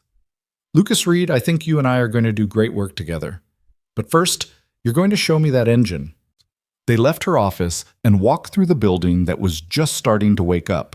Early arrivals trickling in, coffee brewing, computers humming to life. People stared as they passed, the CEO and the janitor walking side by side toward the parking lot, and Lucas could feel the invisibility finally, completely falling away. When they reached his Mustang, Lucas opened the hood. Victoria looked inside and went completely still. "Oh my God," she breathed. The engine sat there in the morning light, battered and jury-rigged and utterly brilliant. Every component had been modified, refined, perfected through years of late-night work. It looked nothing like the clean, production-ready systems in Meridian's lab, but the design was unmistakable. The same hybrid architecture, the same elegant efficiency, the same revolutionary approach to propulsion that was about to change the industry. "Turn it on," Victoria said quietly. Lucas got into the driver's seat and turned the key. The engine came alive with that perfect hum, and suddenly other people were stopping to look. Employees arriving for work, executives pulling into their spaces, security guards doing morning rounds. They gathered around the Mustang that they'd probably mocked 1,000 times, and they listened to the sound of an engine that was worth $2 billion running in a car they'd dismissed as junk.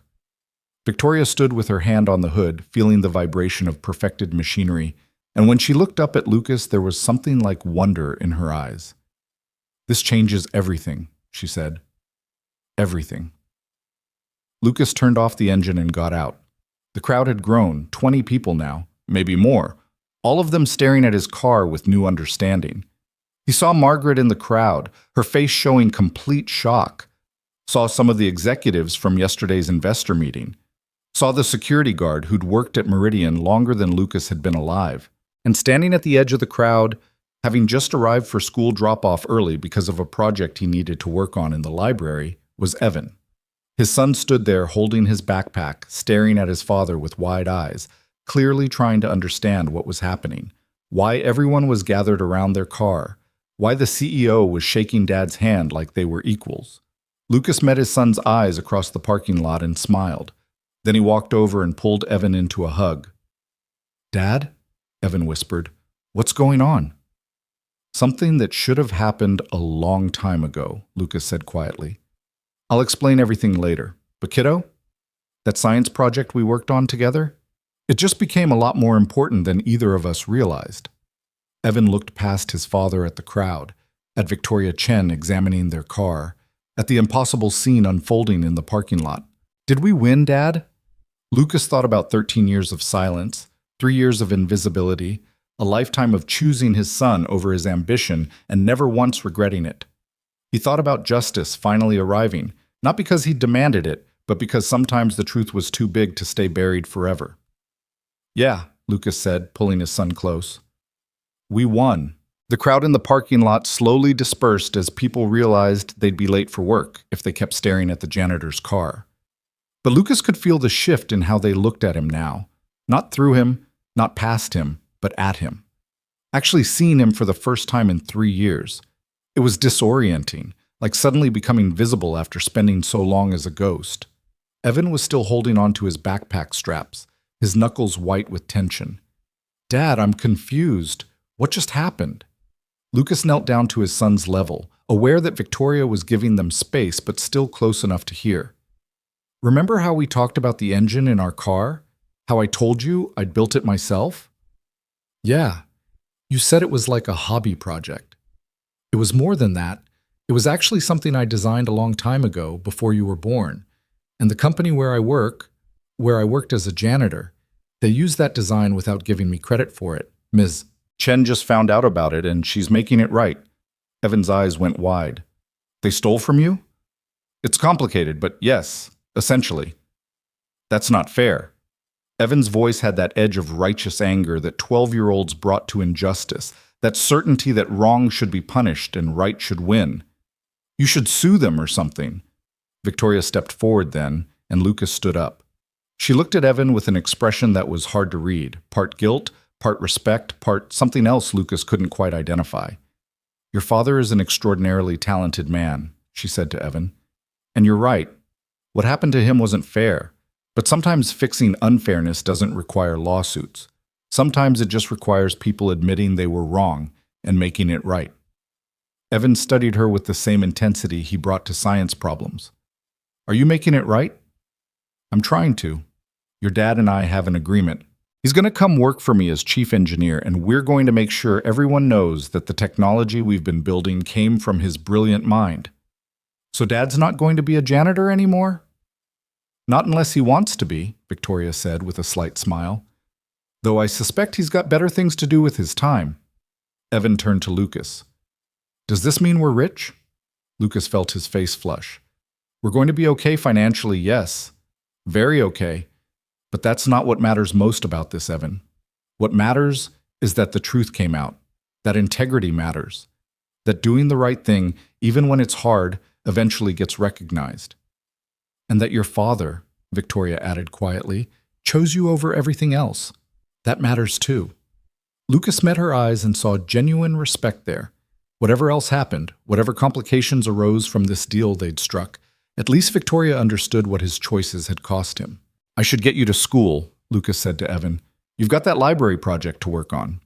Can we talk about this more tonight? Like, everything?" "Everything," Lucas promised. "But right now, you need to focus on school. This can all wait a few hours." Evan nodded and headed toward the school bus stop that was visible from the parking lot. Lucas watched him go, then turned back to Victoria. "Thank you," he said, "for what you said to him. I meant it. You gave up a career most engineers would kill for because you put your son first. That's not something I see often in this industry." She paused.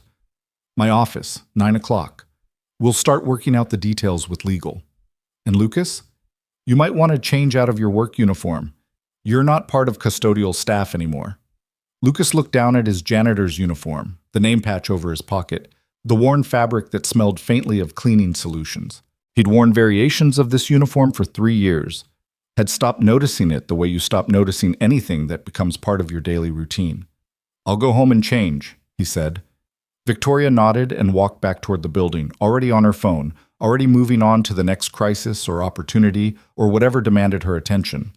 Lucas watched her go, then got back into his Mustang and sat there for a moment, trying to process everything that had just happened in the span of an hour. His phone buzzed. David Chang, the lawyer, heard from Victoria Chen's office. They're proposing a settlement. Want to talk before you sign anything? Lucas stared at the message. Part of him wanted to loop David in, to make sure he wasn't being taken advantage of, to have someone on his side who understood patent law and corporate negotiations. But another part of him, the part that had shaken Victoria's hand and seen genuine contrition in her eyes, felt like bringing in an aggressive lawyer would poison whatever fragile trust they were building. He typed back, I appreciate your help, but I'm handling this directly with Meridian. Thank you for reaching out initially. The response came quickly. Your call. But Lucas, be careful. CEOs don't get to be CEOs by being nice. Make sure you have everything in writing. Lucas pocketed his phone and drove home. The apartment felt different when he walked in, though nothing had physically changed. Same worn furniture, same scuffed floors, same view of the parking lot where his neighbors' cars sat in their assigned spaces. But Lucas moved through it differently now, seeing it not as the limit of what he could provide for Evan, but as a chapter that was ending, a temporary stop on a journey that was finally moving forward again. He showered and changed into clothes he hadn't worn in years, khakis and a button-down shirt that had been pushed to the back of his closet, saved for occasions that never seemed to arrive. They were slightly tight across the shoulders, evidence of 3 years of physical labor that had changed his body in ways sitting at a drafting table never had. But they'd do until he could buy new ones. At 8:45, Lucas drove back to Meridian. This time he parked near the executive entrance instead of slinking to the back lot.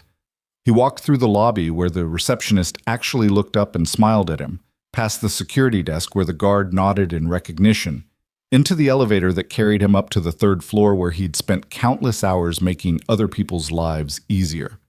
Victoria's executive assistant, a woman named Janitor, who'd never once acknowledged Lucas's existence in 3 years, stood up when he approached.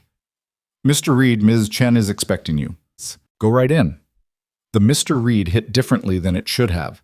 Lucas had been Lucas, or the janitor, or nothing at all for so long that hearing his surname spoken with respect felt like putting on a coat that didn't quite fit yet. Victoria's office was full when he entered. She sat behind her desk flanked by 2 people Lucas didn't recognize, a man in his 50s wearing an expensive suit and wire-rimmed glasses, and a woman about Victoria's age with sharp eyes and a leather portfolio that probably cost more than Lucas used to make in a month. Lucas, thank you for coming. This is Gerald Whitmore, our head of legal, and Sarah Kim. She handles our corporate communications. Victoria gestured to the empty chair. Please sit. We have a lot to discuss. Lucas sat. Gerald immediately opened a folder and slid a document across the desk. Mr. Reed, I've drafted a preliminary agreement based on the terms Ms. Chen outlined this morning. 15% equity in Meridian Technologies, retroactive to the patent filing date. Based on current valuation, that's approximately $320 million. You'll also receive the title of Chief Engineer with full creative control over propulsion development, salary commensurate with a C-level executive position, and a comprehensive benefits package. Lucas's eyes scanned the document. The legal language was dense, but the numbers were clear enough to make his head spin. There's also a clause here about non-disclosure, Lucas said, finding the section buried in the middle pages. I can't discuss the circumstances of the original patent filing with anyone outside this company? Gerald nodded. Standard protection. We're correcting an internal error, but we don't want the details becoming public in a way that damages Meridian's reputation or creates legal exposure. So I can't tell people that my work was stolen. You can tell people that there was a miscommunication about attribution that we've since corrected, Sarah interjected smoothly. The narrative we're crafting is that you did freelance work for us years ago. The handoff wasn't properly documented, and when the error came to light, we immediately made it right. That's the truth, just framed in a way that doesn't invite lawsuits or regulatory scrutiny. Lucas looked at Victoria. Is this what making it right looks like? Rewriting history so nobody looks bad? It's what keeping your company solvent looks like, Victoria said evenly. If we frame this as deliberate theft, Our investors will pull funding, our partners will terminate contracts, and Meridian will be destroyed in the ensuing scandal. 3,000 people work here, Lucas. They didn't steal from you. They didn't do anything wrong, but they'll lose their jobs if we handle this poorly. So I protect the company that benefited from stealing my work. You protect the people who had nothing to do with it. The engineers in the lab, the assembly workers, the custodial staff you were just negotiating raises for. They're the ones who suffer if this turns into a public crucifixion of Meridian. Victoria leaned forward. I'm not asking you to lie. I'm asking you to tell the truth in a way that doesn't destroy innocent people's livelihoods. Lucas sat back in his chair. She was right, and he hated that she was right. The cleanest version of justice, public acknowledgement of theft, consequences for the people responsible, vindication for Lucas, would also hurt people like Margaret, who'd worked here for 23 years and deserved better than to lose her job because executives made decisions she had no control over. What happens to the people who actually did steal it? Lucas asked. The research team that took my presentation and repurposed it? Gerald consulted his notes. Most of them no longer work here. The division head who oversaw the initial patent filing retired 2 years ago. Of the 3 engineers who were directly involved, 1 left for a competitor, 1 moved to a different department, and 1 is still in research. I want to talk to that one. The engineer who's still here. Victoria exchanged glances with Gerald. Why? Because I want to understand how it happened. How someone could take another person's work and claim it as their own. I need to hear it from someone who was actually there. There was a long silence. Then Victoria nodded. His name is Robert Chen. No relation to me, despite the last name. He's been with Meridian for 15 years. I'll arrange a meeting. And the non-disclosure clause? Non-negotiable, Gerald said firmly. Without it, we can't protect the company from the patent attorney who's already sniffing around this case. His client will use any public statement you make as ammunition for their challenge. We settle this quietly, or we fight it publicly, and everyone loses. Lucas thought about David Chang, about the reporters who'd called him yesterday, about the story they'd tell if he gave them the chance. A story about corporate theft and invisible janitors and justice delayed. It would be compelling. It would probably be true. And it would destroy everything Victoria was trying to build from this wreckage. I'll sign, Lucas said quietly. But I want one addition. A scholarship fund for children of Meridian employees. Fully funded, administered independently, focused on kids pursuing STEM education. I want Evan's name on it. Victoria smiled. The Evan Reed Scholarship Fund. I like it. Gerald added to the agreement. $1 million initial funding, $500,000 annually thereafter. That's generous, Lucas said. That's appropriate. Your son is the reason you sacrificed your career. The least we can do is make sure other parents don't have to make the same choice. They spent the next 2 hours working through details. Sarah Kim outlined the communications strategy. A press release announcing Lucas's appointment as chief engineer, carefully worded to acknowledge his foundational contributions to Meridian's proprietary technology without admitting theft. Gerald walked through equity transfer timelines, tax implications, vesting schedules. Victoria described the current state of the propulsion division and where she saw opportunities for innovation.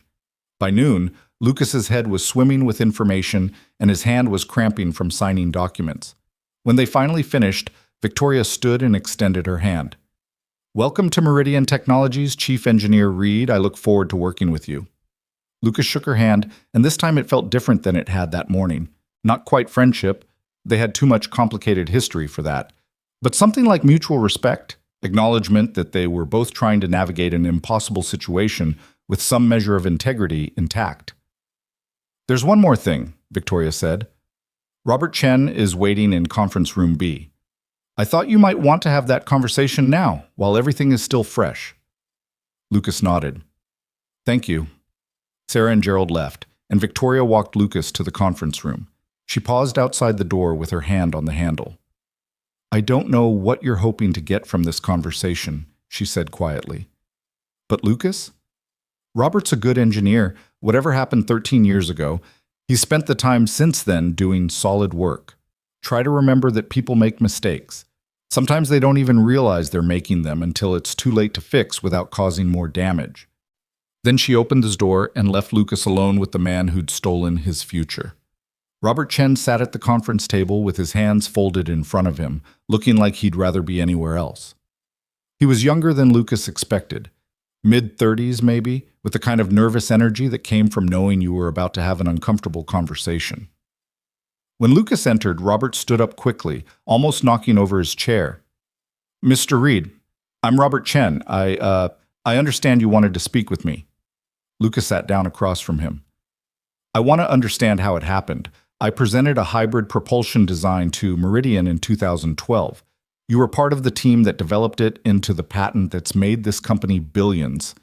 I need to know how my work became yours." Robert's face flushed. "It wasn't like that. I mean, it was, but not the way you're thinking. Can I explain?" "That's why I'm here." Robert took a deep breath. "I was a junior engineer back then, just a few years out of grad school. Your presentation came through our division head, Marcus Reeves.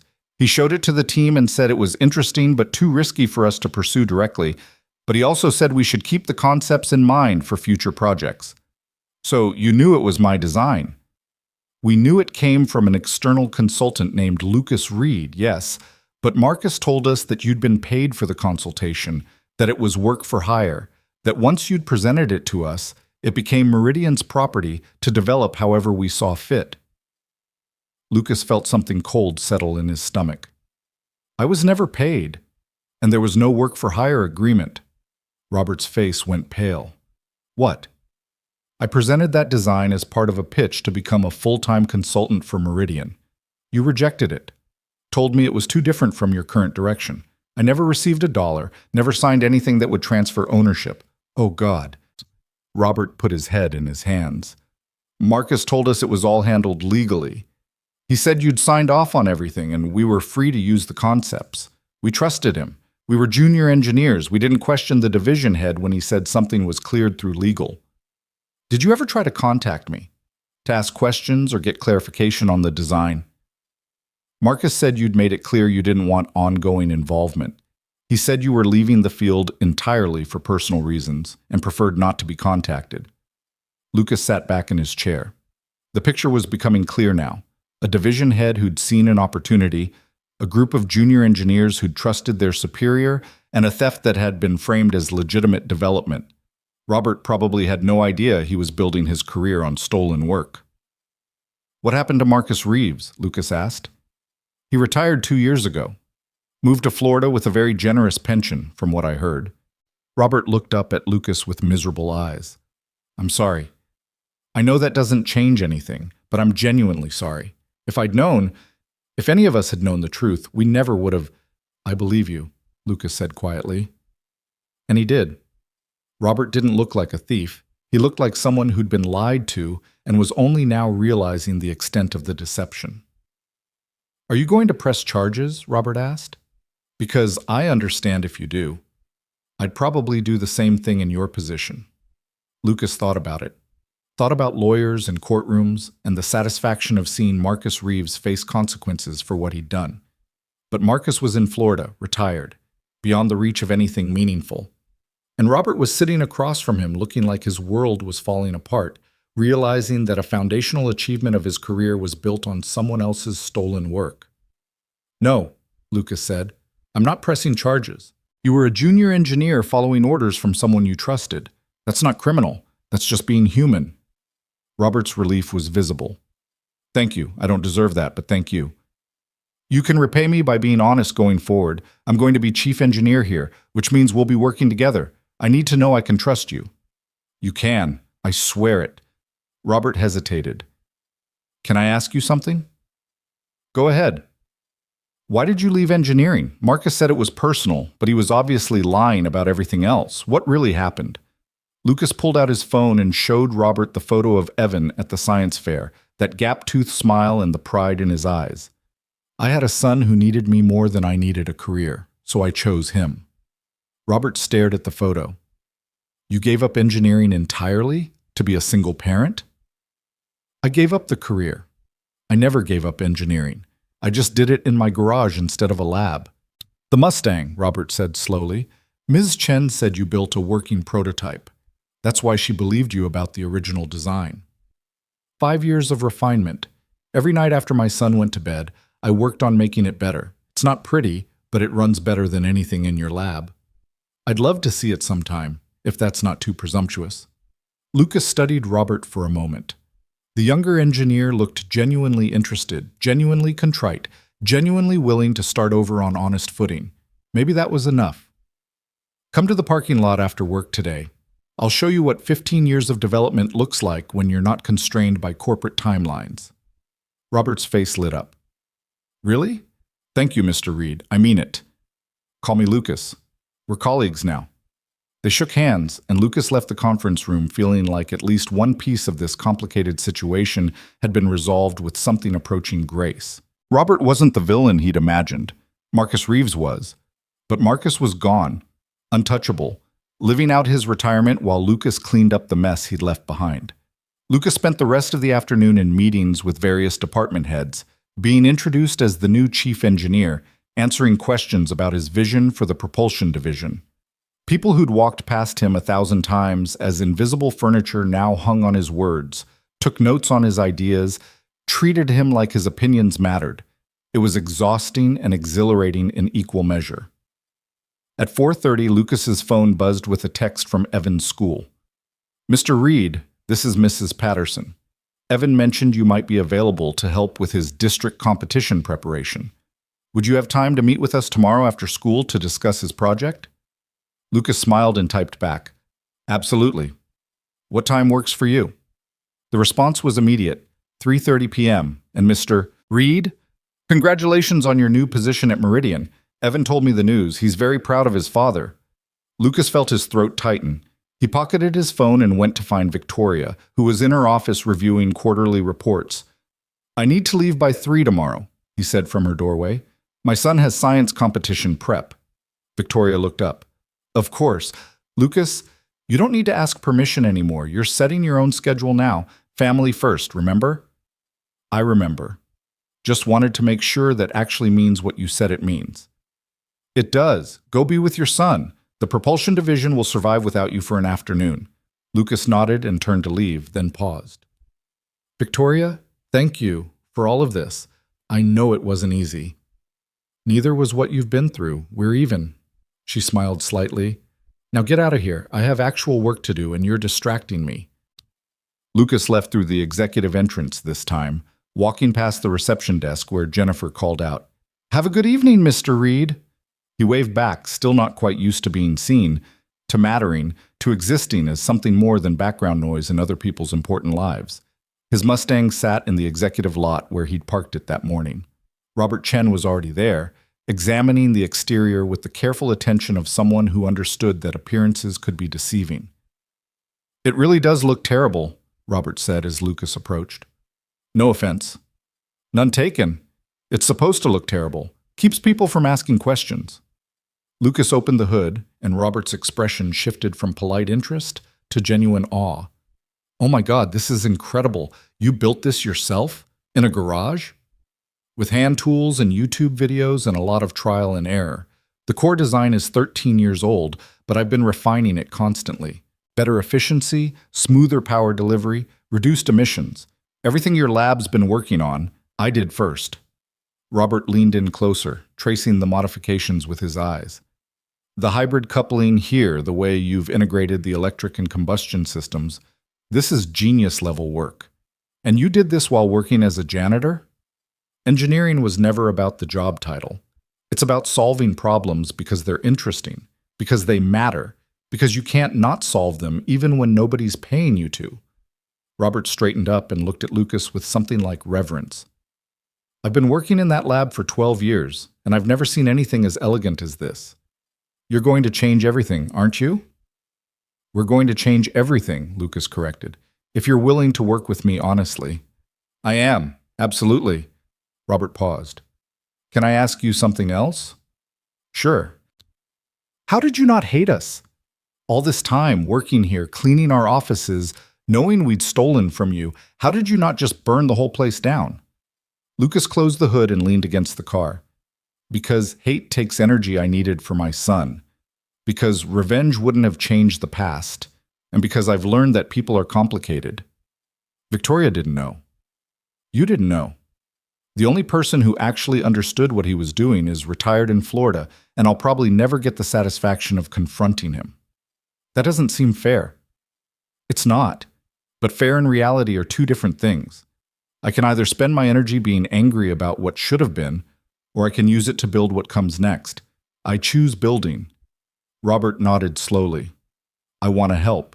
With whatever you're planning for the propulsion division. I know I don't have any right to ask after everything that happened, but I'd like to be part of making things right. Then show up tomorrow ready to work. We're going to take this prototype and turn it into something that actually goes into production. Something that proves innovation doesn't require stealing from people who can't defend themselves. I'll be there. They shook hands again, and Robert headed to his own car. Lucas got into his Mustang and sat there for a moment, feeling the weight of the day settling over him.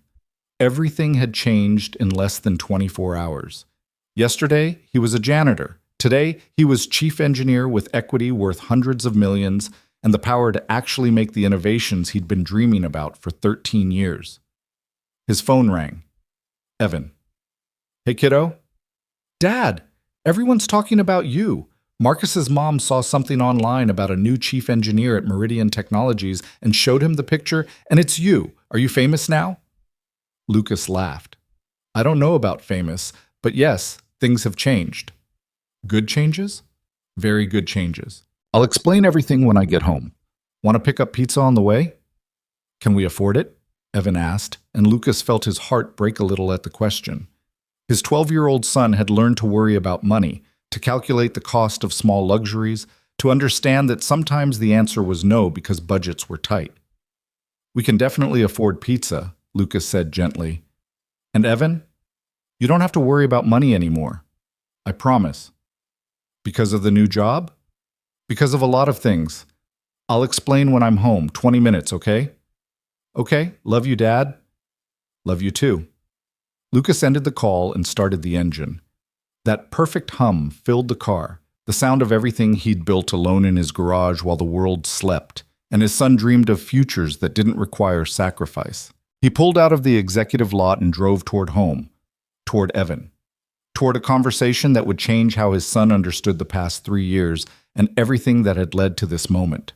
The pizza place was busy, but Lucas didn't mind waiting. He stood in line thinking about tomorrow, about starting work in the propulsion lab as an engineer instead of the janitor who cleaned it.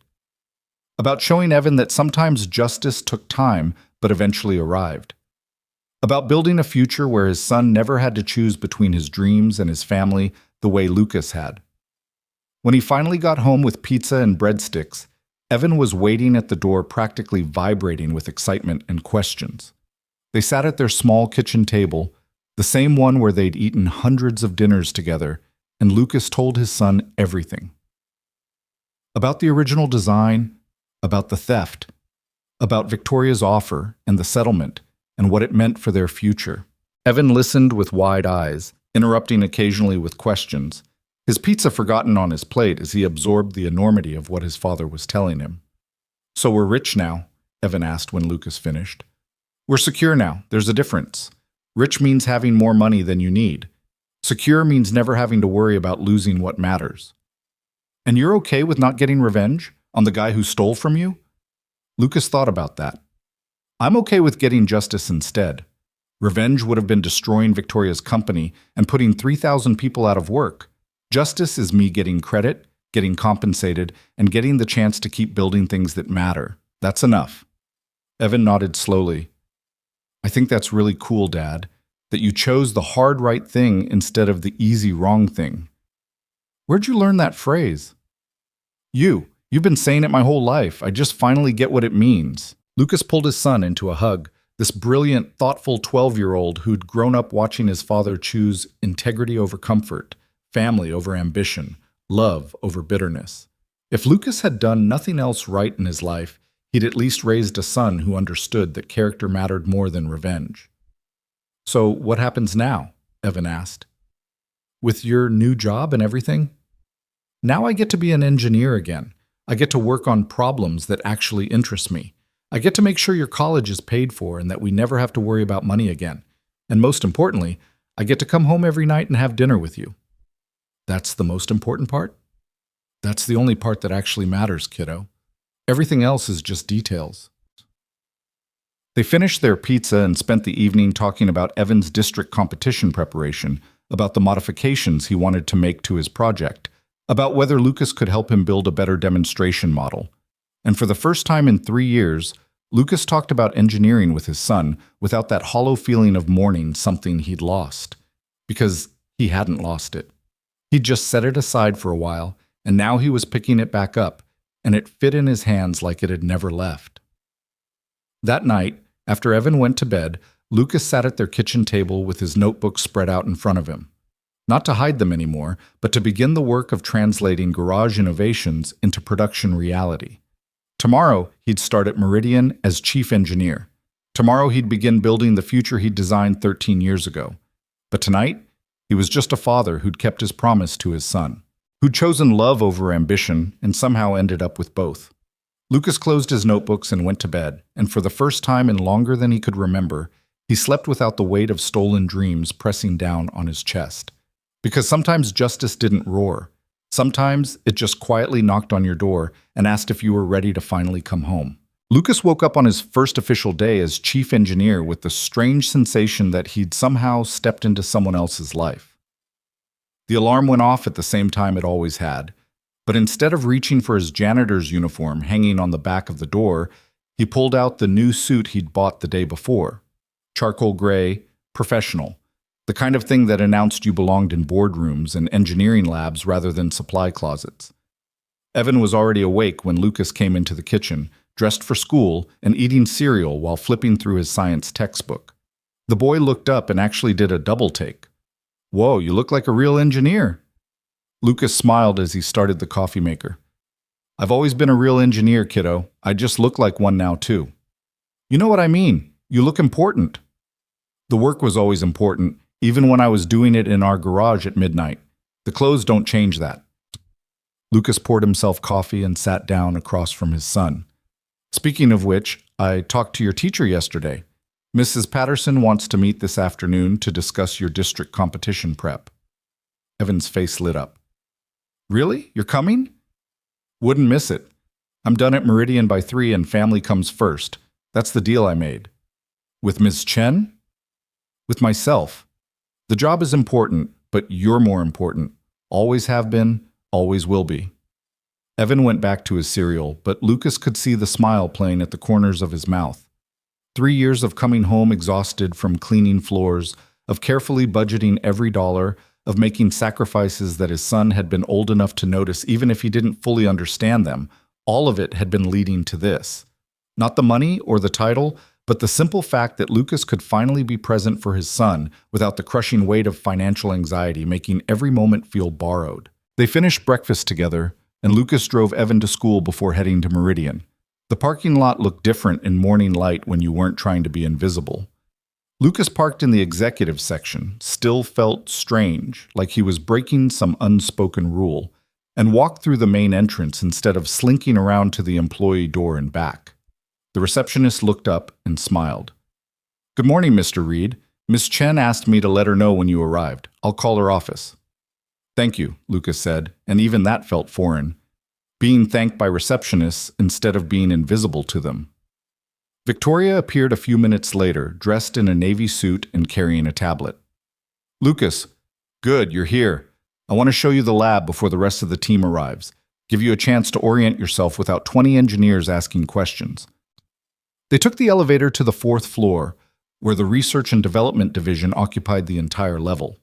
Victoria swiped her badge. No, their badges now, Lucas realized, seeing the security reader recognize him as an authorized executive, and led him through doors he'd only ever seen from the outside while mopping hallways. The propulsion lab was bigger than Lucas expected, taking up at least a quarter of the floor. Workbenches lined the walls, covered in components and testing equipment. In the center of the room sat 3 prototype engines in various stages of assembly, connected to monitoring systems that tracked performance metrics in real time. "This is what we've been working on for the past 18 months, Victoria said, gesturing to the nearest prototype. "Refinements to the original design, trying to improve efficiency and reduce production costs. We're at about 73% of the theoretical maximum efficiency. Lucas walked over to the prototype and studied it. He could see his original design in the architecture, but also years of modifications by engineers who'd been working without understanding the core principles. Some improvements were solid, others were actually degrading performance. "You're using the wrong coupling ratio here," Lucas said, pointing to a junction where electric and combustion systems interfaced. "And this heat exchange system is fighting against itself. That's why you're stuck at 73%. Victoria pulled out her tablet and made notes. "Can you fix it?" "I can optimize it. Get you to 85, maybe 90% with the right modifications. But the real breakthrough isn't in refining this design. It's in what comes next." "What comes next?" Lucas pulled out his phone and showed her photos of his Mustang's engine, specifically the modifications he'd made over the past 2 years. "I've been working on a second-generation system that eliminates the coupling problem entirely. Different architecture, cleaner integration, better scalability for production. That's what we should be building." Victoria studied the photos, her expression shifting from professional interest to genuine excitement. "This is extraordinary. How far along is it?" "Fully functional prototype. I've been running it daily for 6 months with zero degradation. It's ready for production engineering." "Then that's what we build. I'll clear whatever budget and resources you need." She paused. "Lucas, I know this is your first day and I don't want to overwhelm you, but I need to know, can we have a production-ready design in 6 months? We have investors expecting next-generation technology by end of fiscal year." Lucas thought about it. 6 months was aggressive, but not impossible if he had the right team and actual resources instead of hand tools and YouTube videos. "Yes, but I'll need Robert Chen on my team full-time, plus 2 more senior engineers and at least 3 technicians who understand precision manufacturing." "Done. I'll have HR process the transfers today." Victoria's phone buzzed and she checked it, then sighed. "I have to go. Board meeting in 20 minutes. Your office is down the hall, 3rd door on the left. Robert will be here at 8 to help you get oriented. And Lucas? Welcome home." She left, and Lucas stood alone in the lab that should have been his 13 years ago. He walked between the workbenches, running his hands over equipment that represented millions of dollars in investment, thinking about all the nights he'd spent in his garage with salvaged parts and borrowed tools, creating miracles from nothing because creation was who he was, even when the world had decided he was just a janitor. Robert arrived at 8 exactly, followed by 2 other engineers Victoria had pulled from different divisions. They spent the morning reviewing the current prototype designs, and Lucas walked them through the modifications needed to break through the efficiency ceiling. The engineers listened with the kind of focused attention that told Lucas they understood they were seeing something special, that the man leading them wasn't just management with a fancy title, but someone who actually understood the work at a level they were still aspiring to reach. At noon, Lucas took a break and called Margaret. The custodial supervisor answered on the second ring. "Lucas, I heard about your new position. Congratulations." "Thank you, Margaret. Listen, I wanted to make sure you knew about the raise. 20% for all custodial staff, effective immediately." There was a long silence. Then, "You did that? You actually negotiated for us?" "You saved Victoria's investor presentation. You deserved recognition, not invisibility. The raise is permanent, and I made sure it's in writing." Margaret's voice went thick. "I've worked here 23 years, Lucas. Nobody's ever fought for us before." "Thank you." "Thank me by taking care of yourself. You worked too hard." Says the man who spent all night cleaning up a water leak and then negotiated a multi-million-dollar deal the next morning. She laughed. "You're something else, Lucas Reed." They talked for a few more minutes, and when Lucas hung up, he felt lighter somehow. The money and the title were fine, but this, knowing that he'd used his unexpected leverage to help people who'd been invisible alongside him, this felt like it actually mattered. The afternoon flew by in a blur of technical discussions and design reviews. At 2:45, Lucas wrapped up a meeting about materials testing and headed for the door. "We're not done here," one of the engineers protested.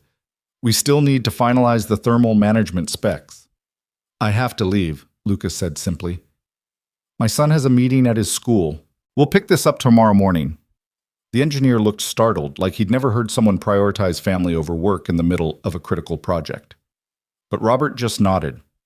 "Go, We'll document what we covered today and prep the thermal analysis for tomorrow. Lucas drove to Evan's school and found his son waiting outside the science lab with Mrs. Patterson. The teacher was a woman in her 50s with kind eyes and the sort of patient enthusiasm that made kids actually want to learn.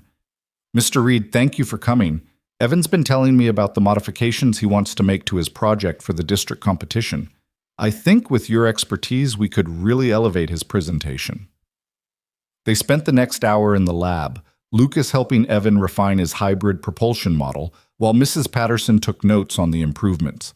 Lucas showed his son how to optimize the energy flow, how to make the demonstration more visually compelling, how to explain complex concepts in ways that judges without engineering backgrounds could understand. Watching Evan work, the careful attention to detail, the questions that showed genuine understanding rather than rote memorization, the excitement when a modification worked exactly as predicted, Lucas felt a surge of pride so intense it was almost painful. "Your father's an excellent teacher," Mrs. Patterson said quietly while Evan was across the lab testing a component. "Evan's lucky to have you." "I'm the lucky one," Lucas said. "He's the reason I kept going when everything else fell apart." They finished up around 4:30, and Lucas drove Evan home with the improved model carefully secured in the back seat. His son chattered the whole way about the competition, about the other schools they'd be facing, about whether the judges would understand what made his design innovative. "Even if they don't," Lucas said, pulling into their apartment parking lot, "you'll know. You built something extraordinary, Evan. That matters more than any trophy." "But winning would still be cool." Lucas laughed. "Yeah, winning would still be cool." The weeks that followed fell into a rhythm that felt both foreign and right. Lucas would wake up early, make breakfast with Evan, drop him at school, then spend his days in the lab doing the work he'd been born to do. The engineering challenges were complex and engaging. The team he'd assembled was talented and eager to learn, and slowly but steadily, they made progress on the next-generation propulsion system that would revolutionize the industry. Evenings were for Evan. Homework help, district competition prep, dinner together at their small kitchen table, conversations about everything and nothing. Lucas had worried that the new job would consume him the way his old engineering career had, but he'd made a promise to himself and to his son, and he kept it. Family first. Always. 3 weeks into his new position, Victoria called Lucas into her office. She looked tired but satisfied, the expression of someone who'd been fighting hard battles and winning most of them. The patent attorney representing the competitor filed formal withdrawal of their challenge yesterday, she said without preamble. "Once we demonstrated that we'd already corrected the attribution error and compensated you appropriately, they lost their leverage. The patent stands, you get full credit, and we avoided a very ugly court battle." Lucas sat down. "That's good news." "It's excellent news. It also means we can move forward with the public announcement of your appointment without legal clouds hanging over it. I've scheduled a press conference for next week. You'll be there alongside me, presenting the next generation design to investors and media." "Victoria, I'm not good at press conferences. I'm an engineer, not a spokesperson." "You're the face of innovation at Meridian now. People need to see you to understand that we're built on genuine brilliance rather than corporate theft. Besides, you'll be fine. Just talk about the work. Let your passion show through. That's all anyone really wants to see." The press conference was scheduled for a Tuesday morning in Meridian's largest conference room. Lucas wore his best suit and tried not to think about the cameras and reporters that would be recording every word. Evan had wanted to come, but Lucas insisted he stay in school. This was business, not a family event, and besides, his son had a math test that afternoon he'd been studying for all week. Victoria opened the presentation with a corporate overview, then introduced Lucas as chief engineer and the original designer of Meridian's proprietary propulsion technology. When Lucas stepped up to the podium, he saw at least 40 faces staring back at him. Reporters, investors, industry analysts, all of them waiting to see if he was the real deal or just an interesting story. He talked about the engineering principles behind the hybrid system, about the next generation improvements they were developing, about his vision for sustainable transportation that didn't require sacrificing performance or affordability. He forgot about the cameras and just spoke to the work. And when he finished, the questions from reporters were actually intelligent, engaged, clearly from people who understood they were witnessing something significant. One reporter near the back raised her hand. "Mr. Reed, there are rumors that your original design was initially rejected by Meridian, and you spent years working as a custodian here. Can you comment on that?" Lucas glanced at Victoria, who gave him a small nod. They'd prepared for this question. "It's true that my path to this position was unconventional," Lucas said carefully. "There was a miscommunication years ago about attribution that resulted in my contribution not being properly recognized. But the important thing is that when the error came to light, Meridian immediately corrected it. I'm here now because this company values innovation and integrity. That's what matters." The reporter pressed. "But you worked as a janitor while your design made billions for this company. Don't you feel angry about that?" Lucas thought about how to answer, about all the things he could say, the bitterness, the injustice, the years of watching others profit from his work. But then he thought about Evan, about the choice he'd made to be a father first, about whether anger would have changed anything except making him more miserable. "I feel grateful," Lucas said finally. "Grateful that I had the time to be the father my son needed. Grateful that eventually justice prevailed. Grateful that I get to spend my days now doing work that matters. Anger wouldn't have built a better engine. It wouldn't have raised my son. It wouldn't have created anything except more pain. So no, I'm not angry. I'm focused on what comes next." The press conference ended shortly after, and as reporters filed out, several stopped to shake Lucas's hand and thank him for his honesty. Victoria pulled him aside once the room cleared. "That was perfect. Exactly the right tone. You just made Meridian look like a company that admits mistakes and corrects them, which is worth more than any marketing campaign could buy." She paused. "And Lucas, I think you actually believe what you said about not being angry." "I do. Anger's exhausting. Building things is better. You're a better person than I am. If someone had stolen 13 years from me, I'd want blood." Lucas smiled. "You're getting there. You did the right thing when it mattered. That counts." The district science competition arrived 2 weeks later on a Saturday afternoon. Lucas took the day off, he had that luxury now, and drove Evan to the convention center where schools from across the region had set up their projects. The competition was significantly larger than the school fair, with at least 100 projects and judges who were actual engineers and scientists rather than well-meaning teachers. Evan set up his hybrid propulsion model with hands that shook slightly from nerves. Lucas helped him arrange the display, then stepped back to let his son handle the presentation on his own. Part of being a parent was knowing when to help and when to get out of the way. The judging took 3 hours. Lucas watched from a distance as Evan explained his project to one group after another, fielding questions with confidence that had been built through practice and preparation. Other parents hovered nervously near their children's displays. But Lucas had learned years ago that Evan performed better when he wasn't being watched too closely. When the judges finally finished and retreated to deliberate, Evan came over to where Lucas was sitting. "How'd I do?" the boy asked. "You were brilliant, confident, clear. You knew your material inside and out. I'm proud of you." "But did I win?" "We'll find out in about 20 minutes. Until then, how about we get some food from the concession stand? You haven't eaten since breakfast." They were halfway through mediocre hot dogs when the announcement came over the PA system asking all participants to return to the main floor for the awards ceremony. Evan grabbed Lucas's hand, something he hadn't done in public for at least a year, usually too aware of being 12 and therefore too old for that kind of thing, and they walked back together. The third-place winner was announced. A girl from a school across town with a solar desalination project. Then second place went to a boy who'd designed an improved prosthetic hand. When they called Evan's name for first place, Lucas felt his son's hand tighten in his own, felt the shock and joy coursing through that small body. Evan walked up to accept his trophy and the scholarship certificate, and when the judges asked if he wanted to say anything, he looked directly at Lucas. "I want to thank my dad," Evan said, his voice carrying across the convention center. "He taught me that great ideas don't need permission, just persistence, and that the best innovations come from people who keep working even when nobody's watching. Everything I know about engineering, I learned from him." Lucas felt his throat close up. He managed to keep it together until they got back to the car, and then he just sat there in the driver's seat with his hands on the wheel, overwhelmed by the simple fact that he'd raised a son who was brilliant and kind and understood that persistence mattered more than permission. "Dad, you okay?" Evan asked. I'm perfect, kiddo. Just really, really proud of you. They drove home with the first place trophy sitting between them, and Lucas thought about how much had changed in just a few weeks. The money, the position, the recognition, all of it mattered in practical ways that would shape their future. But this moment, with his son glowing from achievement and thanking his father in front of strangers, this was what actually counted.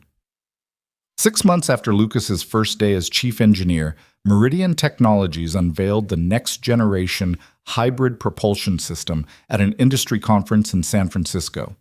Lucas stood on stage beside Victoria, presenting technical details to an audience of engineers and investors who understood exactly how revolutionary the design was.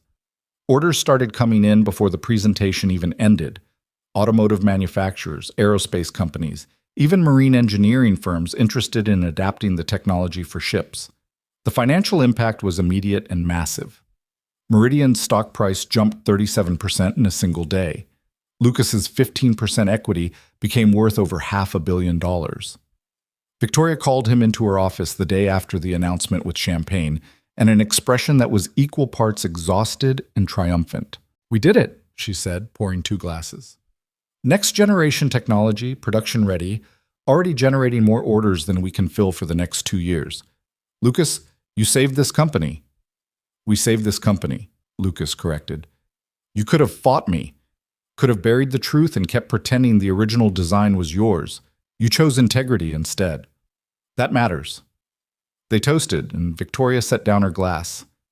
"I've been thinking about succession planning. I'm 52 and I'd like to retire before I'm 60. When I do, I want you to take over as CEO." Lucas nearly choked on his champagne. "Victoria, I'm an engineer, not a business executive. You're a leader who people trust because you've earned it. You understand the technology, you treat people with dignity, and you make decisions based on what's right rather than what's profitable. That's exactly what Meridian needs." She smiled. "You don't have to answer now, but think about it. When I'm ready to step down, I want to know the company is in hands I trust." Lucas did think about it over the following weeks and months. He thought about it while working in the lab with Robert and the rest of his team.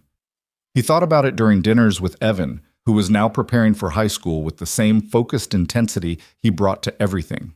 He thought about it while driving his Mustang, still ugly, still rusty, still running better than any car in any executive parking lot in the world. 1 year after Lucas's first day as chief engineer, Meridian Technologies donated the original Mustang prototype to the Smithsonian National Museum of American History. They'd asked Lucas if he wanted to keep it, but he'd decided the car belonged in a place where future engineers could see it and understand that innovation didn't require perfect circumstances or unlimited resources or institutional support. Sometimes it just required one person who refused to stop creating, even when the world had decided they didn't matter. The donation ceremony was small but meaningful. Lucas stood next to the Mustang while a curator explained its significance. The car that held a prototype worth billions, built by a single father in a garage with hand tools and persistence. Evan stood beside his father, 16 now, and already taller than Lucas, already thinking about college applications and engineering programs and the future he'd build with the education his father's work had secured. "It's weird seeing our car in a museum," Evan said quietly while the curator talked to reporters. "Like it belongs to history now, instead of us." "It never really belonged to us," Lucas replied. "We were just taking care of it for a while. Now it gets to inspire other people the way my father's work inspired me." "Do you miss it, the car?" "I miss what it represented. The late nights in this garage, the freedom to build without committees or budgets or corporate oversight.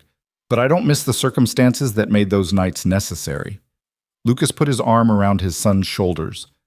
"I'd rather have boring evenings at home with you than brilliant midnight sessions alone in a garage." Even if the midnight sessions produced revolutionary technology? Even then. Revolutionary technology is great, Evan, but you're the only thing I've ever created that actually matters.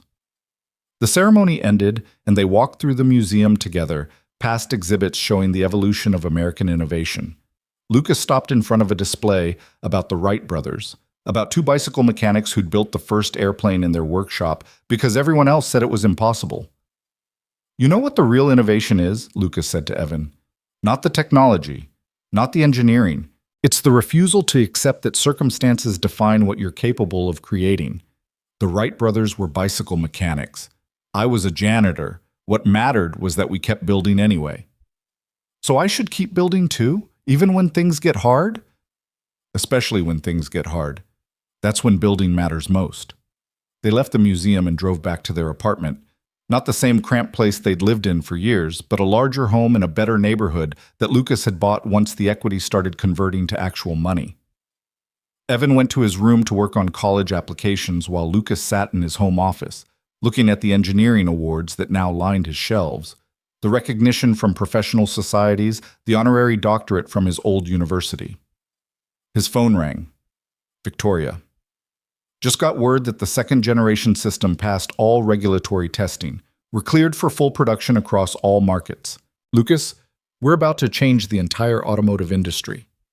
That's great news. Have you told the board? I'm about to. But I wanted you to hear it first, because none of this happens without you, without your refusal to stop innovating even when you had every reason to give up. I had one very good reason not to give up. He's in the next room working on his college essays. Victoria was quiet for a moment. You're a good father, Lucas, and a good engineer. And someday, you're going to be a good CEO. Think about what I said. She hung up, and Lucas sat in his office thinking about the path that had brought him here, from engineer to janitor to chief engineer to potential CEO, from invisible to unavoidable, from stolen work to recognized genius. The journey had been painful and slow and unfair, but it had also been worth it in ways he was still learning to understand. 2 years after Lucas joined Meridian as chief engineer, Evan graduated high school as valedictorian with a full scholarship to MIT's engineering program. Lucas sat in the audience watching his son give the commencement speech, talking about persistence and innovation and learning from a father who'd taught him that greatness wasn't about titles or recognition, but about showing up and doing the work even when nobody was watching. After the ceremony, they took photos together in front of the school, and a local reporter who'd been covering the event asked if she could interview them. I understand you're Lucas Reed, she said, the chief engineer at Meridian Technologies, and your son is heading to MIT on scholarship. That must be incredibly gratifying. Lucas looked at Evan, at this young man who'd grown up watching his father push a mop, and somehow still believed he could change the world. The scholarship is wonderful. The MIT acceptance is wonderful. But honestly, the most gratifying thing is knowing I raised someone who understands that character matters more than circumstances. That's worth more than any engineering achievement.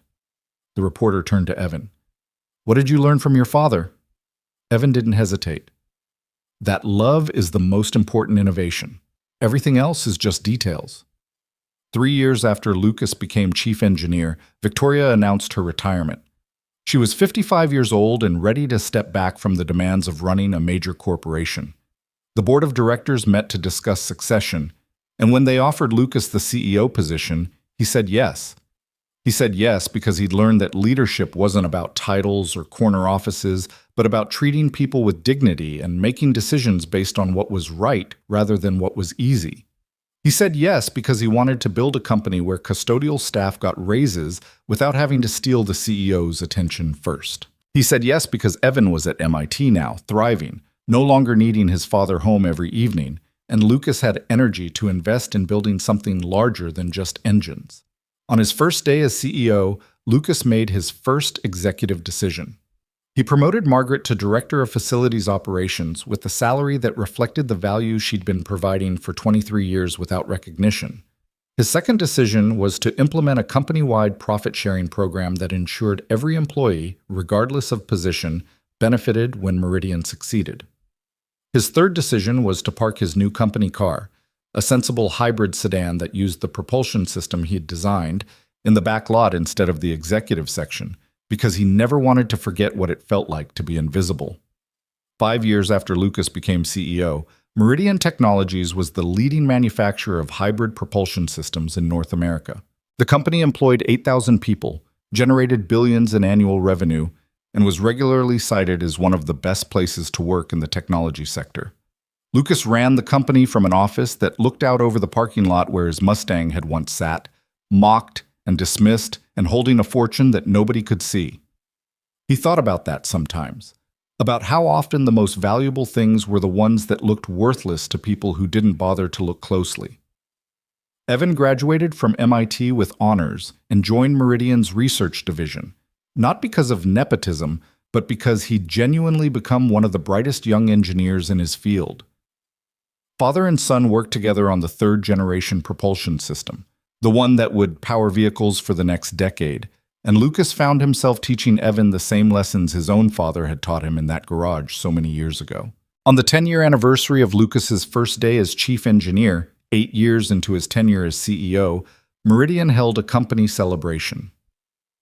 Lucas stood on stage in the same conference room where Victoria had once presented his stolen work as her own, and he looked out at thousands of employees who'd built their careers on honest innovation rather than theft. 10 years ago, Lucas said, I was mopping floors in this building. I was invisible to most of you, just part of the infrastructure, like the plumbing or the electrical system. And I want to tell you why that experience made me a better leader than any business school ever could have. He talked about dignity, about how every person in the building, regardless of their title, contributed something valuable and deserved to be seen.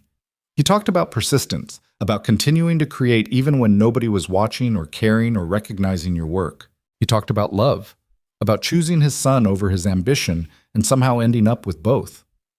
The real innovation, Lucas concluded, isn't under the hood of our engines. It's in how we treat each other. It's in remembering that the janitor cleaning your office might be a genius who just needs someone to see them. It's in building a company where people matter more than profits, even though treating people well is actually what makes us profitable. That's what I learned mopping these floors. That's what I want Meridian to be. The applause was genuine and loud, and when Lucas stepped down from the stage, Robert Chen was waiting with a smile. You did it, Robert said. Built exactly the company you wanted. We did it, Lucas corrected. Every engineer who refused to take shortcuts, every manager who treated their team with respect, every custodian who kept this place running, we all did it together. That evening, Lucas drove to the Smithsonian where his Mustang still sat in the American History Museum.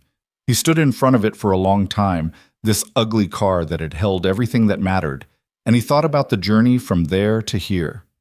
A young woman approached, maybe 20 years old, wearing an engineering school hoodie. She stood beside Lucas, staring at the Mustang. This is my favorite exhibit, she said quietly. I come here whenever I need inspiration, whenever I feel like giving up.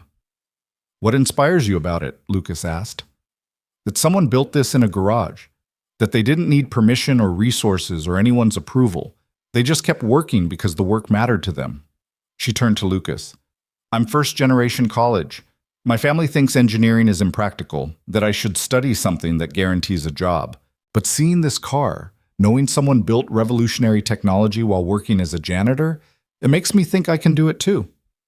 Lucas felt his throat tighten. You can. The circumstances don't define what you're capable of creating. Your persistence does. Did you know him, the engineer who built this? Lucas smiled. Yeah, I knew him. And he'd want you to know that every time you feel like quitting, that's exactly when you should keep going. Because the breakthrough is usually right on the other side of the moment you want to give up. The young woman nodded, taking a photo of the Mustang with her phone. Then she thanked Lucas and walked away, and he stood there thinking about how his story, his ugly car, his stolen work, his years of invisibility, was inspiring someone he'd never met to keep building even when everything seemed impossible. That night, Lucas called Evan, who was in California for a conference. How's it going? Lucas asked. Good. Presented our research today. I think we're close to solving the scaling problem on the fourth-generation system. Evan paused. Dad? Can I ask you something? Always. Do you ever regret it? Giving up engineering the first time? All those years you could have been working on this stuff instead of mopping floors? Lucas thought about how to answer. About the complicated truth that regret and gratitude could exist simultaneously, that you could wish things had been different while still being grateful for how they turned out.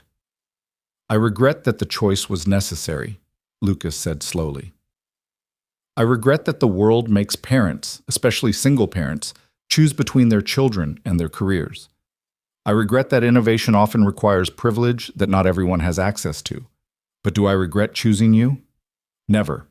Not for a single second. Even knowing what you know now, that it all worked out eventually? Especially knowing that, because eventually wasn't guaranteed, Evan. I made those choices not knowing if justice would ever arrive, not knowing if I'd ever be recognized for my work. I made them because you needed me, and that was enough. The fact that things turned out well is wonderful, but it's not why I did it. I did it because you were worth more than any career. Evan was quiet for a moment. Then, I hope I can be that kind of parent someday. The kind who loves someone more than they love their own ambition. You will be. You already understand what matters most. Everything else is just details. They talked for a while longer about research and conferences and the small details of daily life. And when Lucas hung up, he felt the same contentment he'd felt 1,000 times before. The contentment of knowing he'd made the right choices, even when they were hard, even when they cost him everything. 15 years after Lucas first walked into Meridian Technologies as a janitor, he retired as CEO at 62 years old. He'd transformed the company into a model of ethical innovation, created technology that powered millions of vehicles worldwide, and proved that genius didn't require permission or resources or institutional support, just persistence and the refusal to stop creating even when nobody was watching. Evan took over as chief engineer, continuing the work his father had started.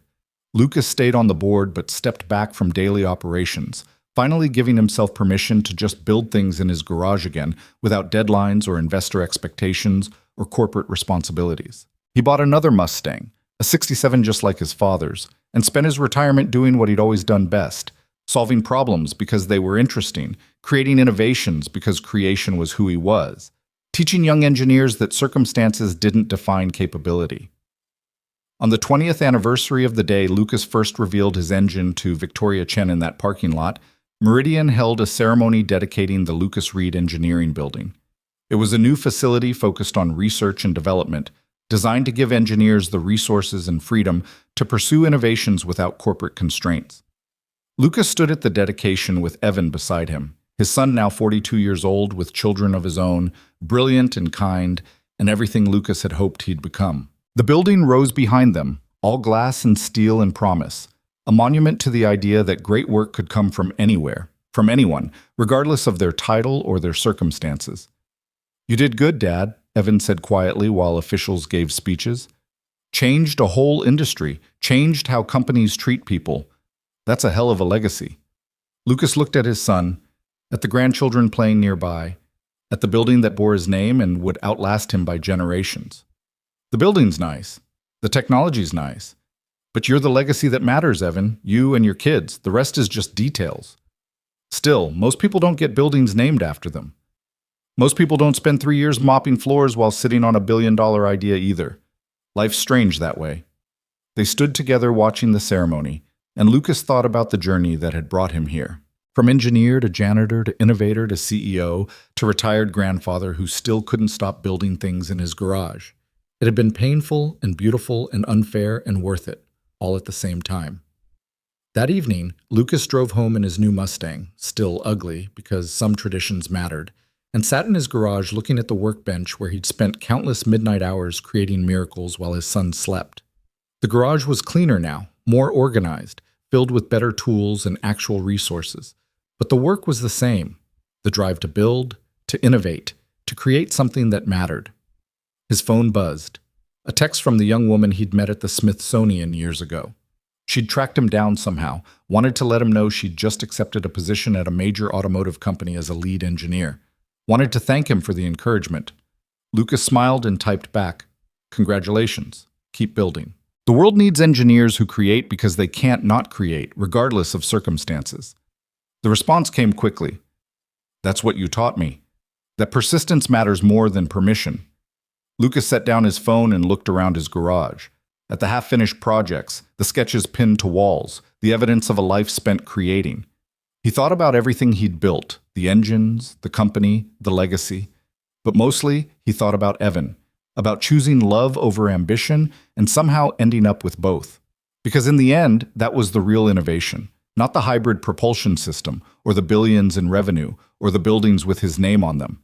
The real innovation was learning that love was more powerful than genius, that character mattered more than recognition, that showing up for the people who needed you was worth more than any technology you could ever design. Lucas turned off the garage light and went inside, where dinner was waiting and life was good, and the future he'd built through persistence and love stretched out ahead of him, full of promise and possibility, and the quiet satisfaction of knowing he'd done exactly what mattered most. He'd been a father first. Everything else had just been details. And somehow, miraculously, that had been enough.